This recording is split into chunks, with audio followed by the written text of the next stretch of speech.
Welcome back to CG शिक्षा मैडिनिसा sir. जैसा कि हम लोग देख रहे हैं क्लास 10 मैथमेटिक्स का 14 चैप्टर हम लोग गणितीय कथनों की जांच के बेस पे देख रहे हैं। तो प्रीवियस वीडियो लेक्चर में हम लोगों ने इक्वेशन और स्टेटमेंट के बेस पे हम लोग देखे थे, ठीक है, कि स्टेटमेंट कैसे बनाया जाता है और स्टेटमेंट को इक्वेशन में कैसे चेंज किया जाता है, इक्वेशन को स्टेटमेंट में कैसे चेंज किया जाता है, ठीक है।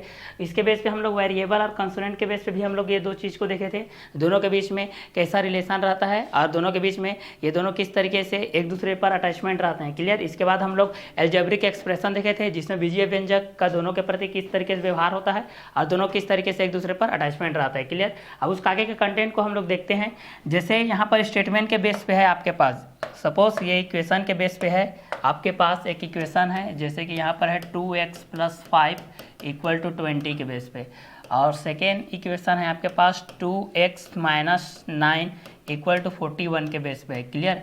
अब यहाँ पर जो इक्वेशन का एक चेंजिंग रूल होता है जिसमें आप लोगों का जब भी सॉल्व करेंगे तो प्लस आपका माइनस में कन्वर्ट होता है, माइनस आपका प्लस में कन्वर्ट होता है, मल्टीप्लाई आपका डिवाइड में कन्वर्ट होता है और डिवाइड आपका मल्टीप्लाई में कन्वर्ट होता है। ये रूल्स होता है, ये बेसिक रूल्स है, ये रूल्स आपको आनी चाहिए, ठीक है। अगर ये बेसिक रूल्स, ये बेसिक कॉन्सेप्ट आपको पता है तो आप लोगों को इक्वेशन सॉल्व करने में कोई भी प्रकार का दिक्कत नहीं होगा, ठीक है। इसको आप लोग ईजिली सॉल्व कर सकते हैं। क्लियर। तो यहाँ पर हमारे पास ये 2x + 5 = 20 के बेस पे यहाँ पर आपका जो वेरिएबल का है, यहाँ पर इसका वेरिएबल का जो पावर है, यहाँ पर जो चर राशि की घात है वो 1 है, ठीक है। जिसकी घात 1 होती है उसको हम लोग क्या बोलते हैं, रैखिक, ठीक है। ये आप लोगों का रैखिक बहुपद के अंतर्गत आता है, जिसको बहुपद आप लोग फर्स्ट चैप्टर में पढ़े हैं, जिसके अंतर्गत जिसकी घात 1 होती है उसको हम लोग बहुपद रैखिक बहुपद बोलते हैं, जिसकी घात 2 होती है उसको वर्ग बहुपद बोलते हैं, जिसकी घात 3 होती है उसको त्रिघातीय बहुपद बोलते हैं, ठीक है। बहुपद में आप लोगों को जो चर राशि की घात होती है उसको पूर्ण संख्या होना रहता है, ठीक है, होल नंबर होना रहता है, जिसमें आप लोगों का 0 1 2 3 से डैश डैश डैश ये इन्फिनिटी तक आता है। क्लियर। क्योंकि हम लोग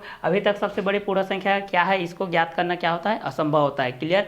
अब ये आप लोगों का नेचुरल नंबर से ही ज़्यादा रिलेटेड रहता है। नेचुरल नंबर के बेस में आप लोगों का n = अगर देखते हैं नेचुरल नंबर के बेस पे तो 1 2 3 4 ये भी डैश डैश डैश ये बढ़ते जाता है। अगर हम लोग इसको पूर्ण संख्या के बेस पे देखते हैं, होल नंबर के बेस पे देखते हैं तो w = अगर इसमें हम लोग जो नेचुरल नंबर में है अगर इसमें हम लोग 0 को इंक्लूड करते हैं तो यहाँ पर हमको होल नंबर्स प्राप्त होता है, ठीक है। तो 0 1 2 3 4 5 डैश डैश डैश।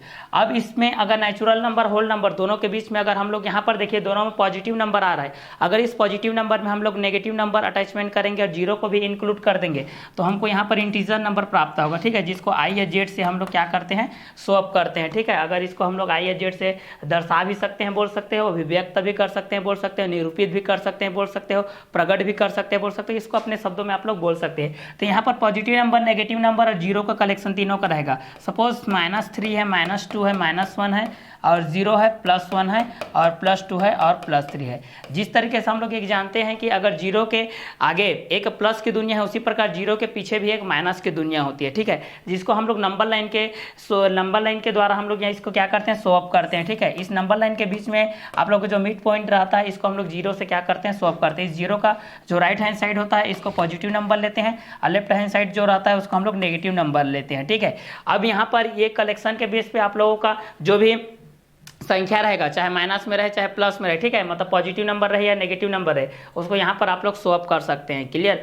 अब यहाँ पर संक्रिया करते हैं, जब इन लोगों का हम लोग रिएक्शन करते हैं तो बहुत लोगों का कन्फ्यूजन रहता है प्लस माइनस में, ठीक है। प्लस माइनस में बहुत लोगों का ये कन्फ्यूजन रहता है भाई, अगर यहाँ पर अगर मैं एडिशन के बेस पे यहाँ पर बताऊँ आप लोगों को, ठीक है, एडिशन के बेस पे बताऊँ, अगर योग के बेस पे बताऊँ इसको कि किस प्रकार जोड़ा जाता है, तो जब हम लोग प्लस को प्लस के साथ जोड़ते हैं तो हमको प्लस प्राप्त होता है, और जब हम प्लस को जोड़ते हैं माइनस के साथ तो प्लस और माइनस प्राप्त होता है। डिपेंड करता है कि बड़ी संख्या में कौन सा सिंबल है, आप लोगों बड़ी संख्या में कौन सा चिन्ह है, ये डिपेंड करता है, ठीक है। जब माइनस को भी हम लोग जोड़ते हैं प्लस के साथ तो माइनस या प्लस आता है, ठीक है। ये डिपेंड करता है कि बड़ी संख्या में क्या का चिन्ह है, और जब हम लोग माइनस को जोड़ते हैं माइनस के साथ तब हमको माइनस प्राप्त होता है। सपोज जैसे कि -2 - 3 = -5, -3 - 4 = -7, -7 - 10 = -17। क्लियर। लेकिन यहाँ पर अगर -2 + 3 करूंगा तो यहाँ पर 1 आएगा, क्योंकि यहाँ पर बड़ी संख्या में प्लस का चिन्ह है, ठीक है। अगर इसी को मैं कर दूंगा -3 + 2 करूंगा तो यहाँ पर -1 आएगा। देखिए यहाँ पर माइनस प्लस को जोड़ रहे हैं तो बड़ी संख्या में अगर प्लस है तो प्लस में आएगा और माइनस है तो माइनस में आएगा, लेकिन माइनस माइनस का आपका माइनस ही होगा। माइनस माइनस का अगर मल्टीप्लाई के बेस पे हम लोग देखते हैं, जब गुणा की संक्रिया में हम लोग देखते हैं तो माइनस का मल्टीप्लाई जब माइनस के साथ होता है तब यहाँ पर प्लस होता है। इस कॉन्सेप्ट को क्लियर कीजिएगा। -2 × -2 = हो जाएगा +4। क्लियर।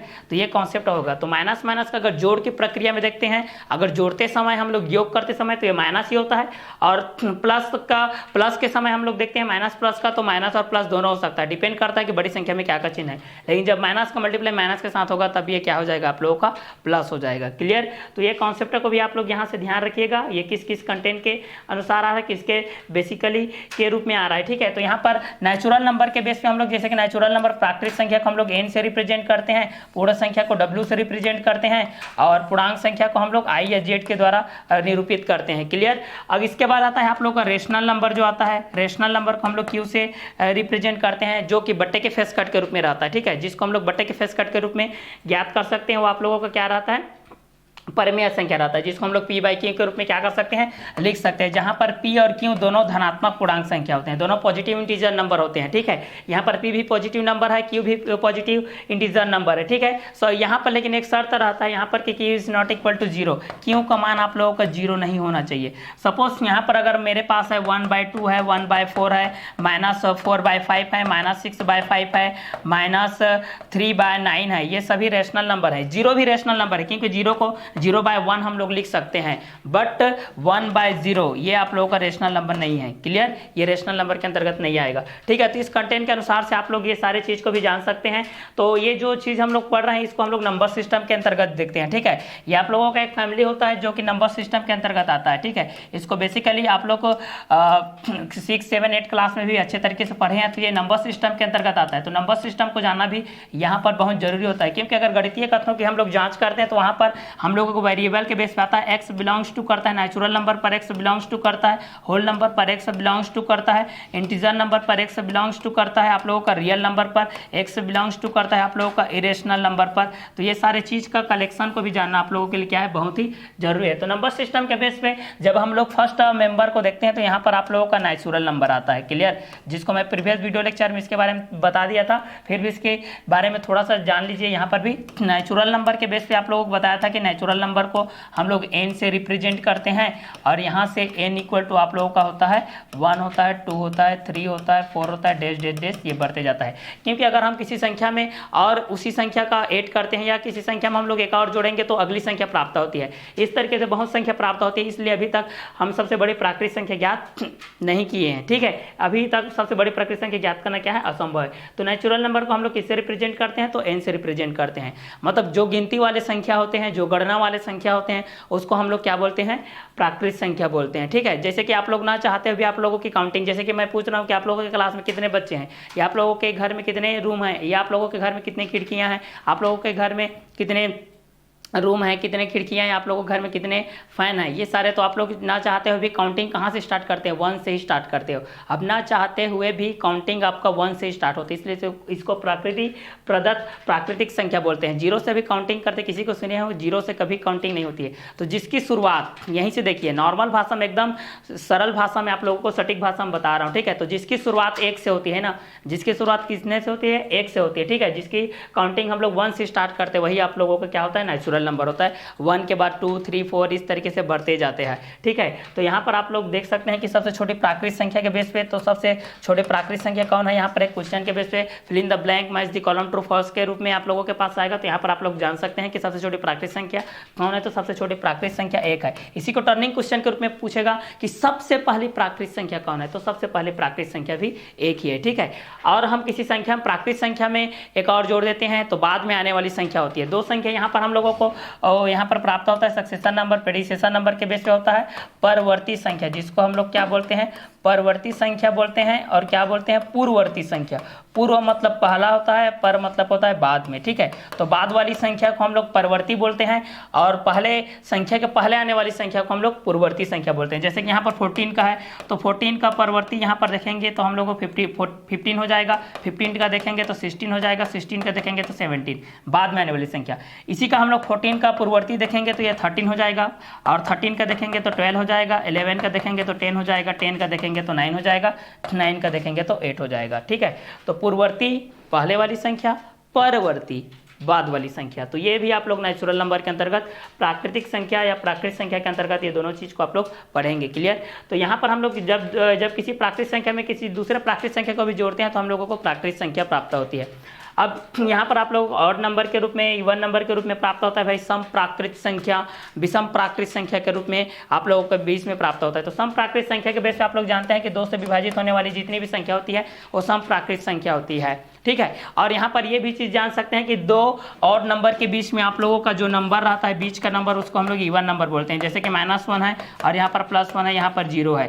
कई बार कंफ्यूजन के लिए यहाँ पर क्वेश्चन में किया जाता है कि 0 क्या है, तो 0 एक क्या संख्या है, आप लोगों का इवन नंबर है ना, यहाँ पर एक सम संख्या, 0 आप लोगों का सम प्राकृत संख्या होता है, क्योंकि यहाँ पर ये दोनों विषम संख्याओं के बीच में स्थित है। क्लियर। तो यहाँ पर आप लोग 2 तरीके से बता सकते हैं कि 2 से विभाजित होने वाली जो संख्या होती है वो आप लोगों की सम संख्या होती है, इवन नंबर के रूप में होती है। 2 से विभाजित नहीं होने वाली संख्या ऑड नंबर होती है, आप लोगों की विषम संख्या के अंतर्गत होती है। तो ये नेचुरल नंबर के अंतर्गत आप लोग इस चीज़ को क्या कर सकते हैं, पढ़ सकते हैं। तो नेचुरल नंबर को हम लोग किससे रिप्रेजेंट करते हैं, तो n से रिप्रेजेंट करते हैं। क्लियर। तो ये नेचुरल नंबर के अंतर्गत आ गया। अब इससे नेचुरल नंबर के जो फैमिली है, ये जो नेचुरल नंबर के आप लोगों की जो फैमिली है भाई n में, ठीक है, n इक्वल टू यहाँ पर 1 2 3 4 5 6 एटसेट्रा इस बीच में है। अगर इसमें मैं अगर 0 को इंक्लूड करता हूँ, ठीक है, यहाँ पर, ठीक है, इस कलेक्शन में हमारे पास जो कलेक्शन है नेचुरल नंबर का, जो कलेक्शन है 1 2 3 4 5 6 7 8 9 10 डेज के बेस पे, अगर इस कलेक्शन में अगर इसके फैमिली में मैं अगर 0 को इंक्लूड कर देता हूँ तो यहाँ पर मेरे को प्राप्त हो जाएगा 0 1 2 3 4 5 6 एटसेट्रा के बेस पे यहाँ पर प्राप्त हो जाएगा। तो अगर 0 को जैसे ही मैं इंक्लूड करूँगा तो यहाँ पर ये क्या फैमिली हो जाएगा, ये आप लोगों का होल फैमिली हो जाएगा, ठीक है, होल नंबर हो जाएगा, ठीक है। 0 एक प्राकृत संख्या नहीं है, क्योंकि 0 हम लोग जब भी काउंटिंग करते हैं, जब भी गणना करते हैं, जब भी गिनती करते हैं तो हम लोग 0 से स्टार्ट नहीं करते, इसलिए 0 एक प्राकृत संख्या नहीं है। यहाँ पर पूछा जाएगा कि 0 एक प्राकृत संख्या है अथवा नहीं, सत्य सत्य, ट्रू फॉल्स के बेस पे या मैच द कॉलम में भी आ सकता है, या आप लोगों को वस्तुनिष्ठ प्रश्न है जो मल्टीप्लाई चॉइस क्वेश्चन होता है, MCQ टाइप, इस क्वेश्चन में भी आ सकता है, ठीक है। तो जैसे ही हम लोग नेचुरल नंबर के जो कलेक्शन होता है 1 2 3 में अगर 0 को इंक्लूड करते हैं तो हमको यहाँ पर होल नंबर प्राप्त हो जाता है, ठीक है। अगर इसमें मैं पॉजिटिव नंबर या नेगेटिव नंबर या 0 तीनों को इंक्लूड कर दूंगा तो यहाँ पर हम लोगों का जो कलेक्शन है, कलेक्शन यहाँ पर पॉजिटिव नंबर का जो कलेक्शन रहेगा, नेगेटिव नंबर का, 0 का, तो तीनों का यहाँ पर इंक्लूड होगा तो यहाँ पर हम लोगों को इंटीजर नंबर प्राप्त होगा। सपोज -2 -1 0 +1 और +2 के बेस पे हो जाएगा, ठीक है। और इस नंबर को अगर हम लोग बट्टे के फेस कट के रूप में लिखते हैं, ठीक है, बट्टे के फेस कट के रूप में लिखते हैं, मतलब P/Q के रूप में लिखते हैं, तो यहाँ पर हमको रेशनल नंबर प्राप्त होता है, ठीक है। ये 1/2 -3/4 और 6 0 -3/9 इस तरीके से, ठीक है। और जिसको हम लोग P/Q के रूप में हम लोग मेंशन नहीं कर सकते हैं, जिसको हम लोग P/Q के फॉर्म में हम लोग कन्वर्ट नहीं कर सकते हैं, लिख नहीं सकते हैं, उसको हम लोग इरेशनल नंबर बोलते हैं। इसको S से रिप्रेजेंट करते हैं। इरेशनल नंबर मतलब यहाँ पर जैसे कि √3 होता है, √5 होता है, √7 होता है, पाई होता है, मतलब जिसका स्क्वायर रूट नहीं होता है वो इरेशनल नंबर के अंतर्गत आता है। जिसका स्क्वायर रूट होता है, अब यहाँ पर आप लोग पूछ सकते हो सर कि यहाँ पर √4 √9 √16 √25 क्यों नहीं आया, क्योंकि √4 का स्क्वायर रूट 2 होता है, √9 का 3 होता है, √16 का 4 होता है, √25 का कितना होता है, तो 5 होता है। तो इस कंटेंट के अनुसार से इनका देखिए स्क्वायर रूट यहाँ पर हो रहा है, 4 का 2 है, 9 का 3 है, 16 का 4 है, 25 का 5 है, इसलिए ये आप लोगों का रेशनल नंबर के अंतर्गत आएंगे और इनका नहीं होता, इस कारण से ये इरेशनल नंबर के अंतर्गत आएंगे, ठीक है। और ये पूरे होल फैमिली को, इतने पूरे सारे फैमिली को हम लोग क्या बोलते हैं, रियल नंबर्स बोलते हैं। ये सभी को हम लोग क्या बोलते हैं, रियल नंबर्स के अंतर्गत ये आते हैं, ठीक है। ये आप लोगों के रियल नंबर्स के अंतर्गत आते हैं, जिसको हम लोग क्या बोलते हैं, वास्तविक संख्या। अगर x बिलोंग्स टू r बोल दिया मतलब ये सारे रियल नंबर के अंतर्गत आएंगे, मतलब इसमें आप लोगों का नेचुरल नंबर भी आएगा, होल नंबर भी आएगा, इंटीजर नंबर भी आएगा, रेशनल नंबर भी आएगा, इरेशनल नंबर भी आएगा। क्लियर। लेकिन यहाँ पर इरेशनल नंबर को थोड़ा सा अलग कर दीजिएगा, क्योंकि जितने भी नेचुरल नंबर होते हैं वो आप लोगों के होल नंबर्स भी होते हैं, लेकिन सारे होल नंबर्स आपके नेचुरल नंबर्स नहीं होते हैं।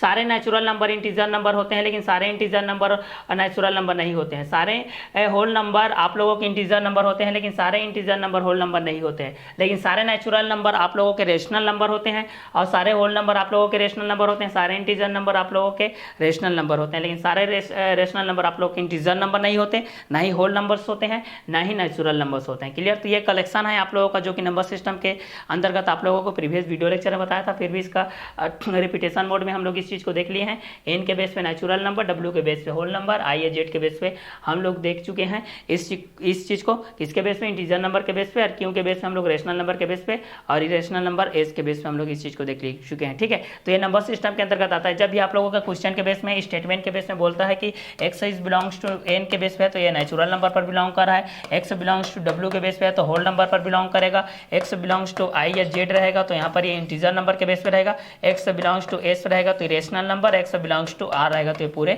रियल नंबर्स के लिए रहेंगे। क्लियर? तो ये आप लोगों का नंबर सिस्टम के बेसिस हो जाएगा। अब इक्वेशन के बेस पे देखते हैं हम लोग। यहाँ पर इक्वेशन के बेस पे देखते हैं तो यहाँ पर आप लोगों का जो होता है लाइनर इक्वेशन के बेस पे होता है, यहाँ पर रैखिक समीकरण के बेस पे, जिसको हम लोग इस चीज़ को देखते हैं लाइनर इक्वेशन के बेस पे हम लोग इस चीज़ को देखते हैं, जिसको हम लोग रैखिक समीकरण बोलते हैं, रैखिक समीकरण।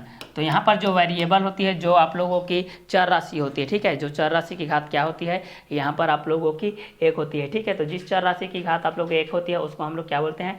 रैखिक बोलते हैं। ठीक है, जैसे कि रैखिक बहुपद के बारे में पढ़ रहे थे ना, उसी प्रकार यहाँ पर इसमें रैखिक समीकरण के बारे में पढ़ेंगे। अब समीकरण क्या होता है कि दो कथनों के बीच में जो समता होती है, मतलब जो इक्वल का निशान होता है आप लोगों को, दो कथनों के बीच में, दो स्टेटमेंट के बीच में आप लोगों का जो इक्वल का निशान होता है, इक्वल का जो सिंबल होता है, यही आप लोगों का समीकरण कहलाता है। बिना इक्वल के आप लोगों को ये समीकरण नहीं कहलाएगा। ठीक है, तो स्टेटमेंट जैसे मैं अभी जो कुछ भी बोल रहा हूँ वो स्टेटमेंट है। किसी संख्या का दोगुने में 4 जोड़ने पर 40 प्राप्त होता है, किसी संख्या के दोगुने में 4 जोड़ने पर 40 प्राप्त होता है। मैं क्या बोल रहा हूँ? स्टेटमेंट, ये कथन है। अगर इसको मैं स्टेटमेंट में लिख देता हूँ जैसे कि 2x + 14 = 20, देखिए यहाँ पर मैं लिख दिया, यहाँ पर क्या लिखा भाई? 2x + 14 = 20 लिख दिया। ये क्या है? इक्वेशन है। ये क्या है? आप लोगों का इक्वेशन है। इसको हम लोग क्या बोलते हैं? समीकरण बोलते हैं। अगर इसको स्टेटमेंट में बोलना है भाई, तो यहाँ पर ये x है, इसको आप लोग संख्या मान सकते हैं। तो किसी संख्या के यहाँ पर देखिए गुणांक है इसके पास, मतलब 2 है तो 2 गुना बोलते हैं, 3 है तो 3 गुना, 4 है तो 4 गुना, 5 है तो 5 गुना, इस तरीके से बढ़ते जाता है। तो किसी संख्या के दोगुने में 14 का योग किसके बराबर होगा? 20 के बराबर होगा। ठीक है, बोलने के कई तरीके रहते हैं, आप लोग इंग्लिश में भी पढ़े हैं। नरेशन के बेस में डायरेक्ट स्पीच, इनडायरेक्ट स्पीच होता है, किसी बात को कहने के बहुत सारे तरीके होते हैं। ठीक है, तो किसी संख्या के दोगुने में 14 जोड़ने पर 20 प्राप्त होता है, या किसी संख्या के दोगुने में 14 का योग 20 के बराबर होता है। इस तरीके से आप अपने शब्दों में इस चीज़ को क्या कर सकते हैं? बोल सकते हैं। तो इक्वेशन के बेस पे हमारे पास ये हो गया है 2x + 14 = 20 के बेस पे हो गया है। स्टेटमेंट के बेस में बोलेंगे तो किसी संख्या के दोगुने में 14 का योग 20 के बराबर होता है, या किसी संख्या के दोगुने में 14 जोड़ने पर हमको 20 प्राप्त होता है। इस तरीके से बोल सकते हो। ठीक है, तो जब भी प्लस होता है तो प्लस को हम लोग योग भी बोलते हैं या जोड़ने पर भी बोलते हैं। इस चीज़ को याद रखिएगा, ये बेसिक चीज़ है, ये नॉर्मली चीज़ है। ठीक है, बेसिक चीज़ है, इस चीज़ को याद रखिएगा। जब भी माइनस आता है तो माइनस को हम लोग अंतर बोलते हैं, माइनस को हम लोग अंतर बोलते हैं या घटाने पर बोलते हैं। ठीक है, गुणा आएगा, मल्टीप्लाई, तो इसको गुणज के रूप में इस्तेमाल करते हैं या गुणा के रूप में इस्तेमाल करते हैं। जब भी डिवाइड आएगा तो डिवाइड आएगा, इसको हम लोग अनुपात के रूप में यूज करते हैं, अनुपात के रूप में यूज करते हैं या भाग करने पर यूज करते हैं। ठीक है, किसी संख्या को 4 से भाग देने पर 40 प्राप्त होता है, इस तरीके से। ठीक है, x/4 = 40। क्लियर? ये किसी संख्या को किसी संख्या का चौथाई अनुपात किसके बराबर होता है? आप लोगों के 20 के बराबर होता है, इस तरीके से। ठीक है, जैसे कि 1/3 1/3, 1/4 1/4, इस तरीके से आप लोग इस चीज़ को बोल सकते हैं। 1/3 1/3 1/4 1/4 के बेस पे आप लोग इस चीज़ को बोल सकते हैं 1/3 1/4 के बेस पे। क्लियर? ये बेसिक चीज़ होती है जिसको आप लोग मिडिल स्तरीय क्लास में भी पढ़े होंगे 6, 7, 8 के बेस पे, लेकिन नॉर्मली चीज़ होते हैं, बहुत लोग इस चीज़ को भूल जाते हैं। ठीक है, तो यहाँ पर इस चीज़ को आप लोग स्टेटमेंट के बेस पे लिख सकते हैं। जैसे कि यहाँ पर 2x + 14 = 20 के बेस पे मैं इस चीज़ को बताया। स्टेटमेंट के बेस पे यहीं पर आप लोगों को ये रूल्स बताया था कि जो आप लोगों का प्लस होगा वो माइनस में कन्वर्ट होगा, जो माइनस होगा वो आप लोगों का प्लस में कन्वर्ट होगा, जो मल्टीप्लाई होगा वो डिवाइड में कन्वर्ट होगा, और जो डिवाइड होगा वो आप लोगों का मल्टीप्लाई में कन्वर्ट होगा। ठीक है, तो इस रूल्स को भी याद रखिएगा। क्लियर? इस रूल्स के अनुसार से आप लोग यहाँ पर इक्वेशन क्या होंगे?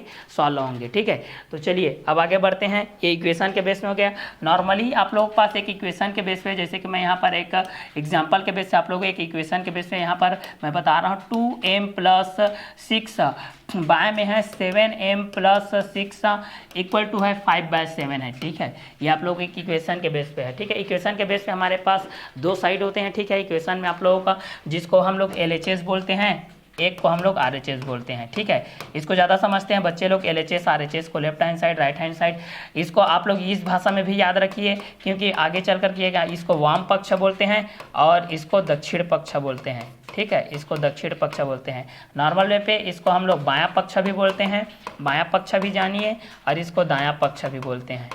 इसको क्या बोलते हैं, दायां पक्ष बोलते हैं। इसको वामावर्त भी बोलते हैं ना, वामावर्त भी बोलते हैं, और इसको दक्षिणावर्त भी बोलते हैं। ठीक है, तो एक से अनेक भाषाओं में भी रखते हैं, तो इस चीज़ को आप लोगों को याद होनी चाहिए। केवल आपको LHS RHS जानना नहीं है भाई। कभी वाम पक्ष बोलेगा तो कभी दक्षिण पक्ष बोलेगा, कभी बायां पक्ष बोलेगा तो कभी दायां पक्ष बोलेगा, कभी वामावर्त बोलेगा तो कभी दक्षिणावर्त। ठीक है, फिजिक्स में हम लोग जब भी पढ़ते हैं तो वामावर्त चलने पर या दक्षिणावर्त चलने पर, ठीक है, क्लॉकवाइज चलने पर, एंटी क्लॉकवाइज चलने पर, ये नॉर्मली तरीके से आप लोगों का यूज होता है। तो LHS RHS वाम पक्ष, दक्षिण पक्ष, बायां पक्ष, दायां पक्ष, वामावर्त और दक्षिणावर्त। क्लियर। तो चलिए यहाँ पर इस चीज़ को हम लोग यहाँ से सॉल्व करते हैं भाई। इस कंटेंट के अनुसार हमारे पास क्या क्या कंटेंट आएगा, इसके आगे की चीज़ को हम लोग यहाँ से सॉल्व करते हैं। तो बेसिकली आपके पास जो क्वेश्चन के बेस पे हमारे पास यहाँ पर गिवन डाटा है वो किसके बेस पे है, 2m + 6 बाय में 7m + 6 = 5/7 के बेसिस पे। क्लियर। अब इस चीज़ को हम लोग यहाँ से सॉल्व करते हैं। क्लियर। तो बेसिकली आपके पास जो भी डाटा गिवन है इसको तो आपको बेसिकली लिख देना है भाई, जो भी है प्राथमिक जानकारी के रूप में। तो हमारे पास यहाँ पर दिया है, क्या दिया है, LHS में हमारे पास दिया है 2m + 6 बाय 7m + 6 = 5/7 के बेस पे। क्लियर। यहाँ पर बहुत लोग उल्टा सा पार्ट पीछे सा पार्ट करके लिखते जाते हैं। आपको उचित जगह पर उचित चिन्हों का प्रयोग करते हुए साफ स्वच्छ सुलेख सुव्यवस्थित सुसज्जित सुंदर सुस्पष्ट line to line proper place पर प्रॉपर उचित जगह पर उचित चिन्हों का प्रयोग करते हुए अच्छे तरीके से लिखना है। जब भी इक्वेशन आता है दोनों के बीच में इक्वल का निशान होता है, और जब भी उस स्टेप को दोनों तरीके से हम लोग सॉल्व करते जाते हैं तो वहाँ पर इम्प्लाइज का यहाँ पर सिंबल आता है। ठीक है, बहुत लोग इम्प्लाइज नहीं लगाते हैं, ना ही इक्वल लगाते हैं। क्लियर। अगर एक ही साइड को सॉल्व करते जाना है तो आपको इक्वल लेकर चलना है, दोनों साइड को सॉल्व करते हुए जाना है तो आप लोग इम्प्लाइज का यहाँ पर सिंबल लगाते हुए जाना है। ठीक है, इसको आप लोगों को नॉर्मल वे पे उल्टा सा पार्ट पीछे सा पार्ट जैसे नहीं लिखना है। ठीक है, दोनों को उचित जगह पर उचित चिन्हों का प्रयोग करते हुए अच्छे तरीके से लिखना है सटीक, क्योंकि आप लोगों का लेखन जो शैली होती है बहुत मायने रखता है आप लोगों का आंसर शीट पर। क्लियर, कि आप लोग फर्स्ट क्वेश्चन को किस तरीके से सॉल्व किए हैं, सेकंड क्वेश्चन को किस तरीके से सॉल्व किए हैं। ठीक है, आप लोगों का जो फर्स्ट जो क्वेश्चन सॉल्व करेंगे वही इंप्रेशन आप लोगों का रहता है कि आप लोगों का इफेक्ट वही पड़ता है कि आप लोगों का अच्छे से इफेक्ट पड़ रहा है कि आप लोग बैड इफेक्ट पड़ रहा है कि गुड इफेक्ट पड़ रहा है। ठीक है, तो इसलिए आप लोगों को अच्छे तरीके से लिखना है, लेखन शैली का भी आप लोगों को अच्छे तरीके से ध्यान देना है। मैथमेटिक्स हम सभी बोलते हैं कि भाई यहाँ पर केवल नंबर्स तो लिखना है, कहीं भी लिख देते हैं, क्या दिक्कत है, ऐसा नहीं है। जिस तरीके से आप लोग हिंदी में, इंग्लिश में, आप लोग साइंस में जिस तरीके से आप लोग लेखन शैली का इस्तेमाल करते हैं उसी तरीके से मैथमेटिक्स में भी यहाँ पर यूज कीजिएगा। क्लियर। तो यहाँ पर हमारे पास दिया गया है 2m + 6 बाय में 7m + 6 = 5/7 के बेस पे है। तो यहाँ पर हम लोग इसको क्रॉस मल्टीप्लाई करेंगे, यहाँ से हम लोग त्रिया गुणा करेंगे, यहाँ से क्रॉस मल्टीप्लाई करेंगे तो 7 का मल्टीप्लाई हो जाएगा यहाँ पर 2m + 6 = 5 का मल्टीप्लाई हो जाएगा 7m + 6 के साथ। क्लियर। तो यहाँ से देखिए 7 का फर्स्ट टाइम मल्टीप्लाई 2m के साथ होगा, देन 7 का मल्टीप्लाई सेकंड टाइम 6 के साथ होगा, देन 5 का मल्टीप्लाई फर्स्ट टाइम 7m के साथ होगा और 5 का मल्टीप्लाई सेकंड टाइम 6 के साथ होगा। ठीक है, तो 7 का मल्टीप्लाई फर्स्ट टाइम 2m के साथ होगा तो 7 × 2m हो जाएगा, प्लस प्लस प्लस का मल्टीप्लाई प्लस हो जाएगा, 7 का मल्टीप्लाई सेकंड टाइम हो जाएगा 6 के साथ, देन 7 × 6 हो जाएगा, इक्वल टू हो जाएगा 5 का फर्स्ट टाइम मल्टीप्लाई हो जाएगा 7m के साथ, सो 5 × 7 हो जाएगा, प्लस 5 का मल्टीप्लाई सेकंड टाइम 6 के साथ होगा, सो 5 × 6 के बेस पे हो जाएगा। क्लियर। तो यहाँ पर आप लोगों का कंसोनेंट के साथ होता है, वेरिएबल का वेरिएबल के साथ होता है। तो यहाँ पर 7 2 कितना हो जाएगा 14, अटैचमेंट क्या है m, तो 14m हो जाएगा, और 7 6 यहाँ पर कितना हो जाएगा 42 के बेस पे हो जाएगा, 5 7 कितना हो जाएगा 35, अटैचमेंट में क्या है भाई m है, प्लस 6 5 कितना हो जाएगा 30। अब यहाँ पर चर राशि को एक तरफ कीजिए, अचर राशि को एक तरफ कीजिए। ठीक है, मतलब संख्याओं को एक तरफ कीजिए और जितने भी चर राशि के रूप में है उसको एक तरफ कीजिए। ठीक है, दोनों के एक साथ सॉल्व यहाँ से आप लोग नहीं कर सकते। ठीक है, तो संख्याओं को एक तरफ कीजिए और चर राशि को एक तरफ कीजिए, मीन्स चर राशि को एक तरफ कीजिए और अचर राशि को एक तरफ कीजिए। ठीक है, यहाँ पर आप लोग प्रीवियस वीडियो लेक्चर में मैं आप लोगों को बताया था कि चर राशि जिसका मान बदलता है, किसका मान बदलता है, चर राशि का मान बदलता है। किसका मान नहीं बदलता भाई, किसका मान नहीं बदलता, तो अचर राशि का मान नहीं बदलता। किसका मान बदलता है, चर राशि का मान बदलता है। किसका मान नहीं बदलता, अचर राशि का मान नहीं बदलता। ठीक है, इसको आप लोगों को बहुत तरीके से टर्निंग क्वेश्चन के रूप में पूछा जा सकता है। कौन स्थिर रहता है, अब बोलेगा कौन स्थिर रहता है, तो स्थिर मतलब एक ही जगह पर ना, जो कि टिका हुआ रहता है, जो कि कभी चेंज नहीं होता है। तो अचर राशि स्थिर रहता है और चर राशि अस्थिर रहता है। इसको ध्यान दीजिएगा। ठीक है, चर राशि अस्थिर होता है, अचर राशि स्थिर होता है। किसका मान बदलता है, चर का मान बदलता है। किसका मान नहीं बदलता, अचर का। कौन बदलता है, चर बदलता है। कौन नहीं बदलता, अचर नहीं बदलता। कौन स्थिर होता है, अचर स्थिर होता है। कौन स्थिर नहीं होता, तो अचर स्थिर नहीं होता, अस्थिर के बेसिस पे होता है। ठीक है, अब यहाँ पर हम लोग नॉर्मल वे पे जो चर राशि होता है उसको हम लोग एक्स वाई जेड के रूप में हम लोग प्रदर्शित करते हैं, एक्स वाई जेड के। अब यहाँ पर बोलोगे सर अल्फाबेट तो ABCD से इस्तेमाल होता है। ठीक है, तो यहाँ पर कुछ चीज़ ऐसी होती है, चर राशि को हम लोग नॉर्मल वे पे हम लोग एक्स वाई जेड के रूप में इस्तेमाल करते हैं, और जितने भी अचर राशि होता है इनको संख्याओं के रूप में हम लोग यहाँ पर यूज करते हैं 1 2 3 के माध्यम से, ठीक है। तो यहाँ पर आप लोगों को पूछा जाएगा कि किसका मान बदलता है, तो चर राशि का मान बदलता है। किसका मान नहीं बदलता भाई, तो अचर राशि का मान नहीं बदलता। कौन स्थिर रहता है, अचर स्थिर रहता है। कौन अस्थिर रहता है, चर अस्थिर रहता है। किसका मान बदलता है, चर का मान बदलता है। किसका मान नहीं बदलता, चर का मान नहीं बदलता। इस तरीके से टर्निंग क्वेश्चन आप लोगों को पूछा जाता है। तो टर्निंग क्वेश्चन में आप लोगों को जो भी कंफ्यूजन रहता है ये सारे क्लियर हो जाता है, ठीक है। तो इस क्वेश्चन को आप लोगों को कई तरीके से भी पूछा जा सकता है। अब चलिए इस कॉन्सेप्ट को आगे बढ़ाते हैं। तो हमारे पास ये था 7 का फर्स्ट टाइम मल्टीप्लाई 2m के साथ हो गया, देन 7 का मल्टीप्लाई 2m के साथ हो गया, देन 14m हो गया। 7 का सेकंड टाइम मल्टीप्लाई 6 के साथ हो गया, देन 7 6 42 हो जाएगा। 5 का मल्टीप्लाई फर्स्ट टाइम 7m के साथ होगा, देन 35m हो जाएगा। और 5 का मल्टीप्लाई सेकंड टाइम 6 के साथ होगा, देन 5 6 30 के बेस हो जाएगा, ठीक है। अब यहाँ से इसको हम लोग करते हैं तो यहाँ हो जाएगा 42 माइनस हो जाएगा 30। देखिए मैं यहाँ पर रूल्स बताया था ना, प्लस किस में कन्वर्ट होता है, माइनस में। देखिए अगर कोई LHS में है, अगर वो LHS में है तो उसका चिन्ह नहीं बदलेगा, उसका सिंबल जैसा का वैसा रहेगा, एज इट इज रहेगा। प्लस में है तो प्लस में ही रहेगा, माइनस में है तो माइनस में ही रहेगा। लेकिन अगर आप साइड चेंज करते हैं, LHS को RHS में ले जाते हैं या RHS को LHS में ले जाते हैं, मीन्स बायां पक्ष को दायां पक्ष में लाओ या दायां पक्ष को बायां पक्ष में लाओ, तो उसका चिन्ह बदलेगा भाई। प्लस किस में कन्वर्ट होगा, माइनस में कन्वर्ट होगा। माइनस किस में कन्वर्ट होगा, प्लस में कन्वर्ट होगा। मल्टीप्लाई किस में कन्वर्ट होगा, डिवाइड में कन्वर्ट होगा। डिवाइड किस में कन्वर्ट होगा, तो मल्टीप्लाई में कन्वर्ट होगा। ये आप लोगों को रूल्स आनी चाहिए, ठीक है। तो यहाँ पर हो गया देखिए 42 LHS में है तो LHS में ही रखा। 30 आप लोगों का जो 30 है 30 है RHS में, इसको मैं LHS मिलाया, इसलिए यहाँ पर -30 हो गया। यहाँ पर हो जाएगा RHS में 35m है और LHS का 14m को यहाँ पर मैं कन्वर्ट करूंगा, चेंज करूंगा तो -14m हो जाएगा। देखिए प्लस माइनस में कन्वर्ट हो रहा है, माइनस प्लस में कन्वर्ट हो रहा है। अगर ये मल्टीप्लाई रहता तो डिवाइड में जाता, डिवाइड रहता तो मल्टीप्लाई में रहता, ठीक है। आगे के क्वेश्चन में आएंगे, ठीक है। तो यहाँ पर 42 में आप लोगों को 30 जाएगा तो यहाँ पर आप लोगों का 12 बचेगा और 35 में आप लोगों को 14m जाएगा। तो यहाँ पर देखिए 5 में 4 जाएगा तो 1 के बेसिस पे हो जाएगा, 3 में 1 जाएगा तो 2, तो 21m हो जाएगा। अब यहाँ पर देखिए मैं बोला हूँ कि जो डिवाइड में रहता, जो मल्टीप्लाई में रहता है किस में कन्वर्ट होता है, डिवाइड में। तो यहाँ से m का वैल्यू कितना आ जाएगा, देखिए m का वैल्यू आ जाएगा 12/21 हो जाएगा। अब दोनों यहाँ पर ये 3 का मल्टीपल है, ये 3 का गुणज है, तो 3 के बेस पे आप लोग कर जाएगा।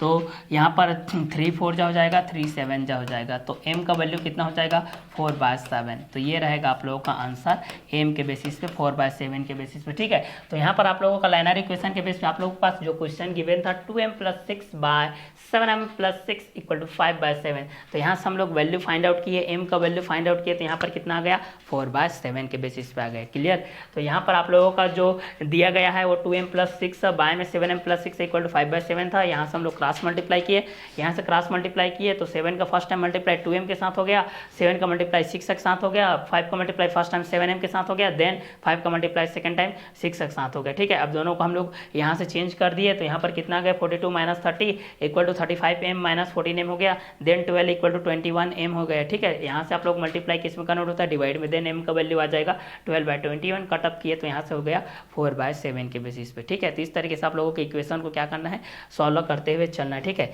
एक और इक्वेशन के बेस पे देखते हैं, फिर आप लोगों को जो भी कंफ्यूजन रहेगा, जो भी संदेह रहेगा, जो भी डाउट रहेगा, जो भी भ्रम रहेगा, वो सारे क्लियर हो जाएंगे, ठीक है। तो चलिए एक और क्वेश्चन के बेस पे देखते हैं।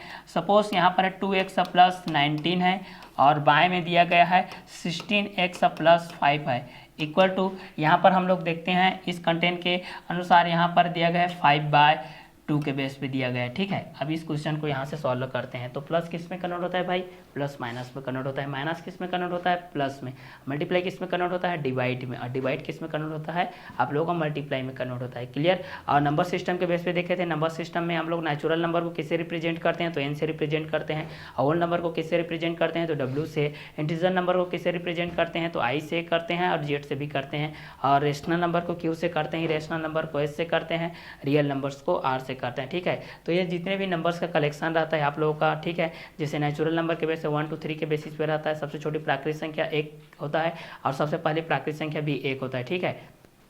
तो उसी कंटेंट के हिसाब से हमारे पास ये लाइनर इक्वेशन के बेस पे यहाँ से हम लोगों का x का वैल्यू क्या करना है, फाइंड आउट करना है। तो यहाँ से हम लोग x का वैल्यू फाइंड आउट करते हैं भाई इस कंटेंट के अनुसार। तो यहाँ पर SOLVE.solve, यहाँ से हम लोग इसको सॉल्व करते हैं। तो बेसिकली जो भी डाटा गिवन है इसको पहले लिखिए, हमारे पास दिया है, ठीक है। तो इस कंटेंट के अनुसार से हम लोग दिया है बोल के यहाँ से लिख रहे हैं। तो यहाँ पर है 2x + 19 bye 16x + 5 = 5/2।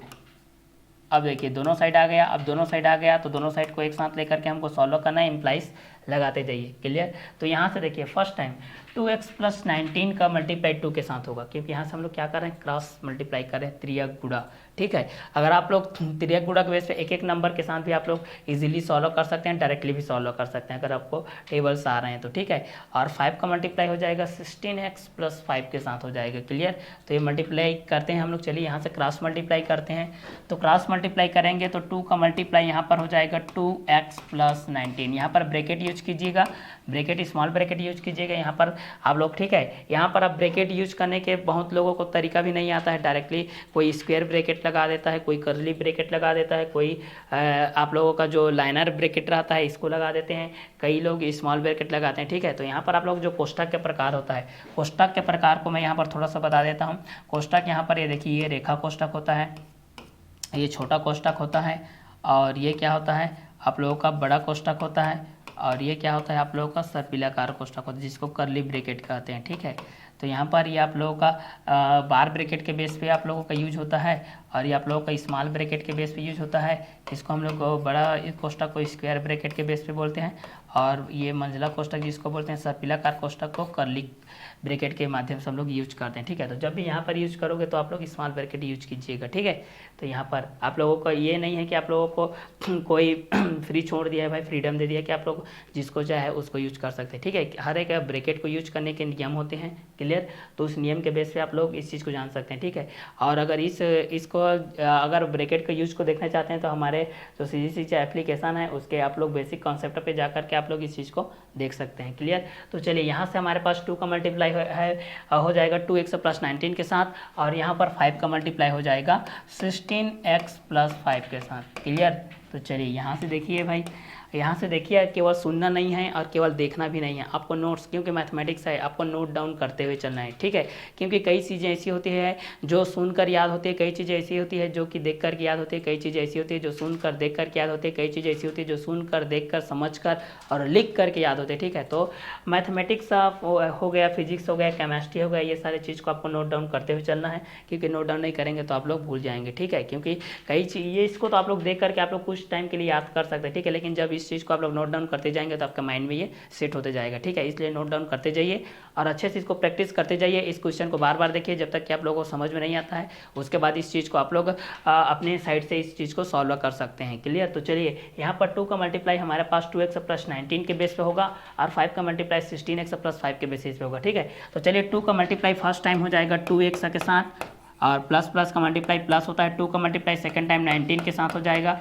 Equal to हो जाएगा यहाँ पर 5 का मल्टीप्लाई फर्स्ट टाइम हो जाएगा 16x के साथ, और प्लस का मल्टीप्लाई प्लस हो जाएगा, 5 का मल्टीप्लाई हो जाएगा सेकेंड टाइम 5 के साथ हो जाएगा। ठीक है, तो चलिए यहाँ से मल्टीप्लाई करते हैं भाई।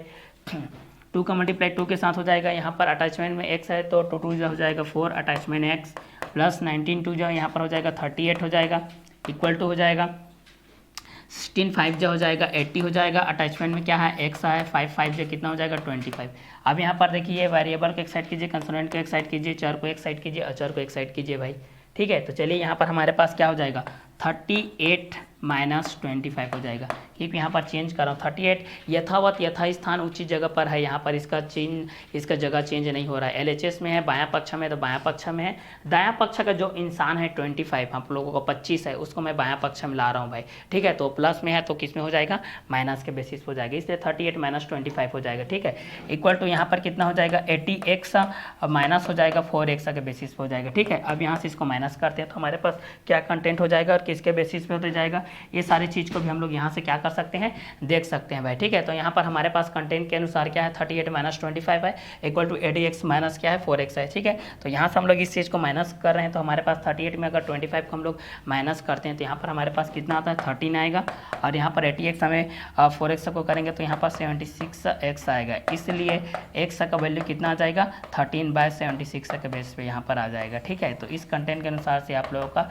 x का आंसर, आप लोगों का x का जो वैल्यू फाइंड आउट किए हैं 13/76 के बेस पे रहेगा। कटअप होता है तो कटअप कीजिए इवन नंबर के बेस पे, ऑड नंबर के बेस पे, अगर दोनों ऑड इवन के बेस पे है तो कटअप नहीं होगा। ठीक है, तो चलिए ये आप लोगों का सेकंड क्वेश्चन के बेस पे था, जब 2x + 19 के बारे में 16x + 5 इक्वल टू 5/2 के बेस पे था। क्लियर, इस क्वेश्चन के बेस पे आप लोग इक्वेशन को इस तरीके से भी सॉल्व कर सकते हैं। क्लियर। तो गणितीय कथनों की जांच में जैसे कि हम लोग यहाँ पर गणितीय कथनों की जांच में क्या करते हैं, आप नॉर्मल 9th क्लास में भी आप लोग वैदिक गणित के रूप में पढ़े थे, सूत्र ऊर्ध्व तिर्यक विधि पढ़े थे, निखिलम विधि पढ़े थे वैदिक गणित में, और क्या पढ़े थे, वर्ग अविलोकनम विधि भी पढ़े थे। तो उस चीज़ को आप लोग सॉल्व करते थे, उसके बाद उत्तर की जांच करते थे। उसी प्रकार यहाँ पर गणितीय कथनों की हम लोग जांच करेंगे, ठीक है। स्टेटमेंट के बेस पे हम लोग इस चीज़ को सॉल्व करेंगे कि ये नेचुरल नंबर के बेसिस पे है, कि होल नंबर के बेसिस पे है, कि इंटीजर नंबर के बेसिस पे है, कि रेशनल नंबर के बेसिस पे है, कि इरेशनल नंबर के बेसिस पे है। क्लियर। तो चलिए इसका आगे का कंटेंट को हम लोग यहाँ से क्या करते हैं, सॉल्व करते हैं भाई, ठीक है। तो यहाँ पर आप लोग दो चीज़ को भी सीख गए भाई कि स्टेटमेंट किस तरीके से बनाया जाता है, स्टेटमेंट कैसे बनाया जाता है, ये चीज़ को भी आप लोग जान गए, और इक्वेशन भी कैसा बनाया जाता है इस चीज़ को भी आप लोग यहाँ से जान गए, ठीक है। तो स्टेटमेंट भी अगर आप लोग स्टेटमेंट बनाना आ गया, इक्वेशन बनाना आ गया, तो ये आप लोगों का चैप्टर पूरा सॉल्व हो जाएगा, ठीक है। क्योंकि ये चैप्टर आप लोगों का स्टेटमेंट और इक्वेशन दोनों पर आधारित है। क्लियर। तो इसमें आप लोगों को बस यही चीज़ ध्यान रखना है कि नेचुरल नंबर के बेसिस पे रहेगा तो कौन से नंबर आएगा, होल नंबर के बेसिस पे रहेगा तो कौन सा नंबर आएगा, इंटीजर नंबर रहेगा तो कौन से नंबर आएगा, रेशनल रहेगा तो कौन से नंबर आएगा, इरेशनल रहेगा तो कौन सा आएगा, अगर रियल नंबर है तो संपूर्ण जितने भी नंबर्स हैं सारे नंबर्स यहाँ पर आ जाएंगे, ठीक है। तो स्टेटमेंट हो गया, इक्वेशन के बेसिस पे हो गया, ठीक है। तो इक्वेशन के बेसिस पे आप लोगों का ये हो गया, जो रूल्स हो गया था उस रूल्स को भी मैं बता दी हूँ कि प्लस माइनस में कन्वर्ट होगा, माइनस प्लस में, मल्टीप्लाई डिवाइड में, डिवाइड मल्टीप्लाई के बेसिस पे आप लोग कन्वर्ट होगा, ठीक है। अब यहाँ पर आप लोगों का जो नंबर्स के बेस पे होता है, तो नंबर्स के बेस पे आप लोग तो इस चीज़ को जान जाएंगे कि नंबर्स के एक रोडिंग में आपके पास क्या क्या संख्याएँ आएंगे और किस तरीके से आएंगे, ये सारे चीज़ को भी आप लोग यहाँ से क्या कर सकते हैं, सॉल्व कर सकते हैं, ठीक है। जैसे कि नंबर सिस्टम के बेस पे मैं बताया उसी कंटेंट। अब यहाँ पर जो चर और अचर के माध्यम से आता है आप लोगों का, ये चर और अचर जो होता है भाई, ये जो वेरिएबल के बेस पे होता है आप लोगों का, कंसोनेंट के बेस पे होता है, ठीक है। ये वेरिएबल वेरी कर रहा है, ठीक है। चर राशि का आप लोगों को नॉर्मल मैं एक ट्रिक बता रहा हूँ चर राशि को पहचानने का, ठीक है। नॉर्मल सभी के घर में कैलेंडर रहता है, जानते हो, ठीक है। चर अचर राशि को देखिए आप लोगों को एकदम सरल से सरल तरीके से बता रहा हूँ। चर राशि कैलेंडर होता है सभी के यहाँ, ठीक है, सभी के घर में होगा। बाबूलाल चतुर्वेदी का रहेगा, पंचांग का रहेगा, प्रपोत का रहेगा, कई लोगों का वे अपने हिसाब से रखते हैं उसको कैलेंडर को, ठीक है। तो ज़्यादातर हमारे छत्तीसगढ़ में ज़्यादातर पंडित बाबूलाल चतुर्वेदी का यूज होता है, ठीक है। तो उस कैलेंडर में क्या होता है, देखिए एक मंथ होता है, जैसे कि अभी क्या कौन सा मंथ चल रहा है, जनवरी चल रहा है ना, ठीक है। तो जनवरी हमारे पास चल रहा है 2023 के बेस पे है, 23 के बेस पे है। अब यहाँ पर जनवरी में हमारे पास क्या है, कैलेंडर जो यूज है, देखिए तो कैलेंडर में ये जो मंथ होता है 1 2 3 4 5 6 7 8 इस तरीके से होता है। तो यहाँ पर चर और अचर को समझिए। देखिए आज कौन सा डेट है, मान लेते हैं कि आज सपोज आप लोगों का जैसे कि 1 है मान लेते हैं, तो अगले दिन क्या होगा 2, चेंज हो रहा है। देखिए फिर कौन सा डेट आएगा 3, फिर कौन सा आएगा 4, फिर कौन सा आएगा 5, फिर कौन सा डेट आएगा 6। देखिए चेंज होते जा रहा है, मतलब ये जो डेट है, जो दिन है, दिनांक है, वो क्या होते जा रहा है, चेंज होते जा रहा है। तो ये आप लोगों को अचर है, लेकिन ये किस मंथ में है भाई, देखिए ये मंथ अभी चेंज थोड़ी हो रहा है, ये किस मंथ में है, आप लोगों का जनवरी मंथ में है, ठीक है। तो जनवरी आप लोगों का अचर राशि है, ठीक है, ये अचर राशि है। ये मंथ आप लोगों का चेंज नहीं हो रहा है, चेंज हो रहा है तो आप लोगों का डेट चेंज हो रहा है, ठीक है, कि वह 1 तारीख है, उसके बाद 2 तारीख है, उसके बाद 3 तारीख है, ठीक है। तो आप लोग इसको एक्टिविटी के बेस पे आप लोग इस चीज़ को बता सकते हैं भाई कि आप लोगों को चर के माध्यम से 1 तारीख 2 तारीख 3 तारीख ये बदल रहा है, मतलब ये चर राशि है। लेकिन ये मंथ आप लोगों का जनवरी ही है, ये आप लोगों का बदल नहीं रहा है, इसलिए अचर राशि है, ठीक है। तो इसको आप लोग नॉर्मल में पे एक्टिविटी के बेस पे आप लोग इस चीज़ को बता सकते हैं। कोई सपोज एग्जाम्पल पूछता है तो आप लोग इस तरीके से इस चीज़ को बता सकते हैं। क्लियर। तो ये आप लोगों को चर राशि के माध्यम से हो जाएगा और ये आप लोगों का अचर राशि के माध्यम से हो जाएगा। क्लियर। अब इसमें गणितीय कथनों की जांच जब भी करते हैं तो यहाँ पर आप लोगों का जो ज्यामितीय ज्योमेट्रिकल कंस्ट्रक्शन आता है, हमारे पास जो ज्यामितीय गणित आता है भाई, ठीक है। तो ज्यामितीय गणितों के बारे में भी जानना हमारे लिए बहुत ही जरूरी होता है। तो ज्यामितीय गणितों के बारे में हम लोग जब भी जानते हैं तो यहाँ पर हमारे पास जो पहला कंटेंट आता है वो आप लोगों का लाइन, पहला लाइन आता है, उसके बाद दूसरा आता है लाइन सेगमेंट आता है, दूसरा कंटेंट क्या आता है, लाइन सेगमेंट आता है, फिर थर्ड में आप लोगों का रे आता है, फिर फोर्थ नंबर में आप लोगों का पॉइंट आता है। क्लियर। अब इसको मैं देख रहा हूँ, देखिए लाइन रेखा, ये बॉलीवुड की रेखा नहीं है जो हीरोइन के रूप में आप लोग देखते हैं, ठीक है। ये रेखा है आप लोगों का गणितीय, ठीक है, ज्यामितीय गणित की एक कंटेंट है, ठीक है, एक रेखा है, ठीक है। ये बॉलीवुड में आप लोगों को नहीं जाना है, रेखा को यहीं आप लोगों को देखना है, ठीक है। तो रेखा क्या होती है, देखिए रेखा को एकदम सरल भाषा में आप लोग बता रहा हूँ, रेखा को हम लोग माप नहीं सकते, सीधी सी बात है, ठीक है। एक वर्ड हम याद रखिए, रेखा को हम माप नहीं सकते, ठीक है। तो जिसको हम माप नहीं सकते, फिर से रिपीट कर रहा हूँ, जिसको हम माप नहीं सकते, जिसका मापन संभव नहीं है, जिसको हम केवल एक ज्यामितीय आकृति, जिसको केवल हम एक ज्यामितीय आकृति के रूप में दर्शा सकते हैं भाई, ठीक है। केवल और केवल एक ज्यामितीय आकृति के रूप में जिसको हम लोग दर्शा सकते हैं, केवल एक ज्यामितीय आकृति के रूप में क्या कर सकते हैं, दर्शा सकते हैं, उसी को हम लोग क्या बोलते हैं, रेखा बोलते हैं। रेखा दोनों साइड से अनंत होती है भाई, मतलब दोनों तरफ से अग्रसर है, ये इस तरफ आगे बढ़ रहा है, ये इस तरफ आगे बढ़ रहा है, ठीक है। इसके लंबाई का मापन हम लोग नहीं कर सकते, केवल इसको ज्यामितीय गणित के रूप में हम लोग क्या कर सकते हैं, दर्शा सकते हैं। तो जिसका मापन संभव नहीं है भाई, जिसका मापन संभव नहीं है, जिसको हम लोग नहीं माप सकते, उसको रेखा कहते हैं, ठीक है। अब रेखा बोलने से बॉलीवुड में आप लोग मत चले जाइएगा, ठीक है। तो रेखा जिसकी लंबाई क्या होती है, अनिश्चित होती है। अब देखिए दूसरे भाषा में बता रहा हूँ, जिसकी लंबाई क्या होती है, अनिश्चित, ठीक है। यहाँ पर देखिए, जिसकी लंबाई क्या होती है, अनिश्चित होती है। जिसकी लंबाई क्या होती है, अनिश्चित। निश्चित मतलब क्या होती है, जिसको हम लोग माप सकते हैं। तो इसकी लंबाई क्या होती है, देखिए भाई, अनिश्चित। तो जिसकी लंबाई अनिश्चित होती है उसको हम लोग क्या बोलते हैं, रेखा बोलते हैं। रेखा को हम लोग माप नहीं सकते हैं, जिसकी लंबाई अनिश्चित होती है, जिसको हम लोग माप नहीं सकते हैं, जिसका मापन संभव ही नहीं है, वह रेखा कहलाती है। रेखा को हम केवल एक ज्यामितीय आकृति के रूप में गणितीय प्रणाली में केवल दर्शा सकते हैं। अब आ जाइए लाइन सिगमेंट, रेखाखंड मतलब रेखा का एक टुकड़ा, रेखाखंड। अब देखिए ये जस्ट इसको उल्टा हो जाएगा। अब इसको हम लोग देखिए माप सकते हैं भाई। तो जिसकी लंबाई निश्चित होती है, अब घर से स्कूल जाते हैं, लंबाई निश्चित है, माप सकते हैं, 400 मीटर पर स्थित है, 500 मीटर पर स्थित है, 1 किलोमीटर पर स्थित है, 2 किलोमीटर पर स्थित है, 5 किलोमीटर, 10 किलोमीटर, 20 किलोमीटर, 25 किलोमीटर, इतना स्थित है ना। एक इसकी दूरी क्या होती है, निश्चित होती है। आपकी जो घर की लंबाई है, लेंथ है, जो भी ब्रीथ है, जो भी हाइट है, इसको भी आप लोग मेजरमेंट कर सकते हैं, माप सकते हैं, ठीक है। अब घर से आप मार्केट जाते हैं या बुक डिपो जाते हैं या बस स्टॉप जाते हैं, या कहीं भी जाते हैं, कहीं हाईवे रोड पे जाते हैं, तो वहाँ पर क्या होती है, उसके जो आप लोगों को लेंथ जो होती है, जो लंबाई होती है, ठीक है, उसका मेजरमेंट हम लोग कर सकते हैं। तो जिसको हम लोग माप सकते हैं, जस्ट उसी वर्ड को यूज करना है आप लोगों को, जिसको हम माप सकते हैं, जिसका लंबाई में मापन संभव है और जिसकी लंबाई निश्चित होती है, उसको हम लोग रेखाखंड कहते हैं। तो जिसको हम लोग माप सकते हैं, जिसकी लंबाई निश्चित होती है, ठीक है, यहाँ से यहाँ तक ये 2 किलोमीटर। जैसे पैनल की बात करते हैं, मान लेते हैं कि पैनल की बात करते हैं हम लोगों को, यहाँ पर ये 1.5 फीट के बेस पे है, ये 2 फीट के बेस पे है, मान लेते हैं। ये आप लोगों को जो भी 60-65 सेंटीमीटर के बेस पे है, तो यहाँ पर क्या है, इसके लंबाई मापन संभव है। ये जो पेन मैं इलेक्ट्रिकल पेन पकड़ा हूँ, ये भी इसके मापन संभव है।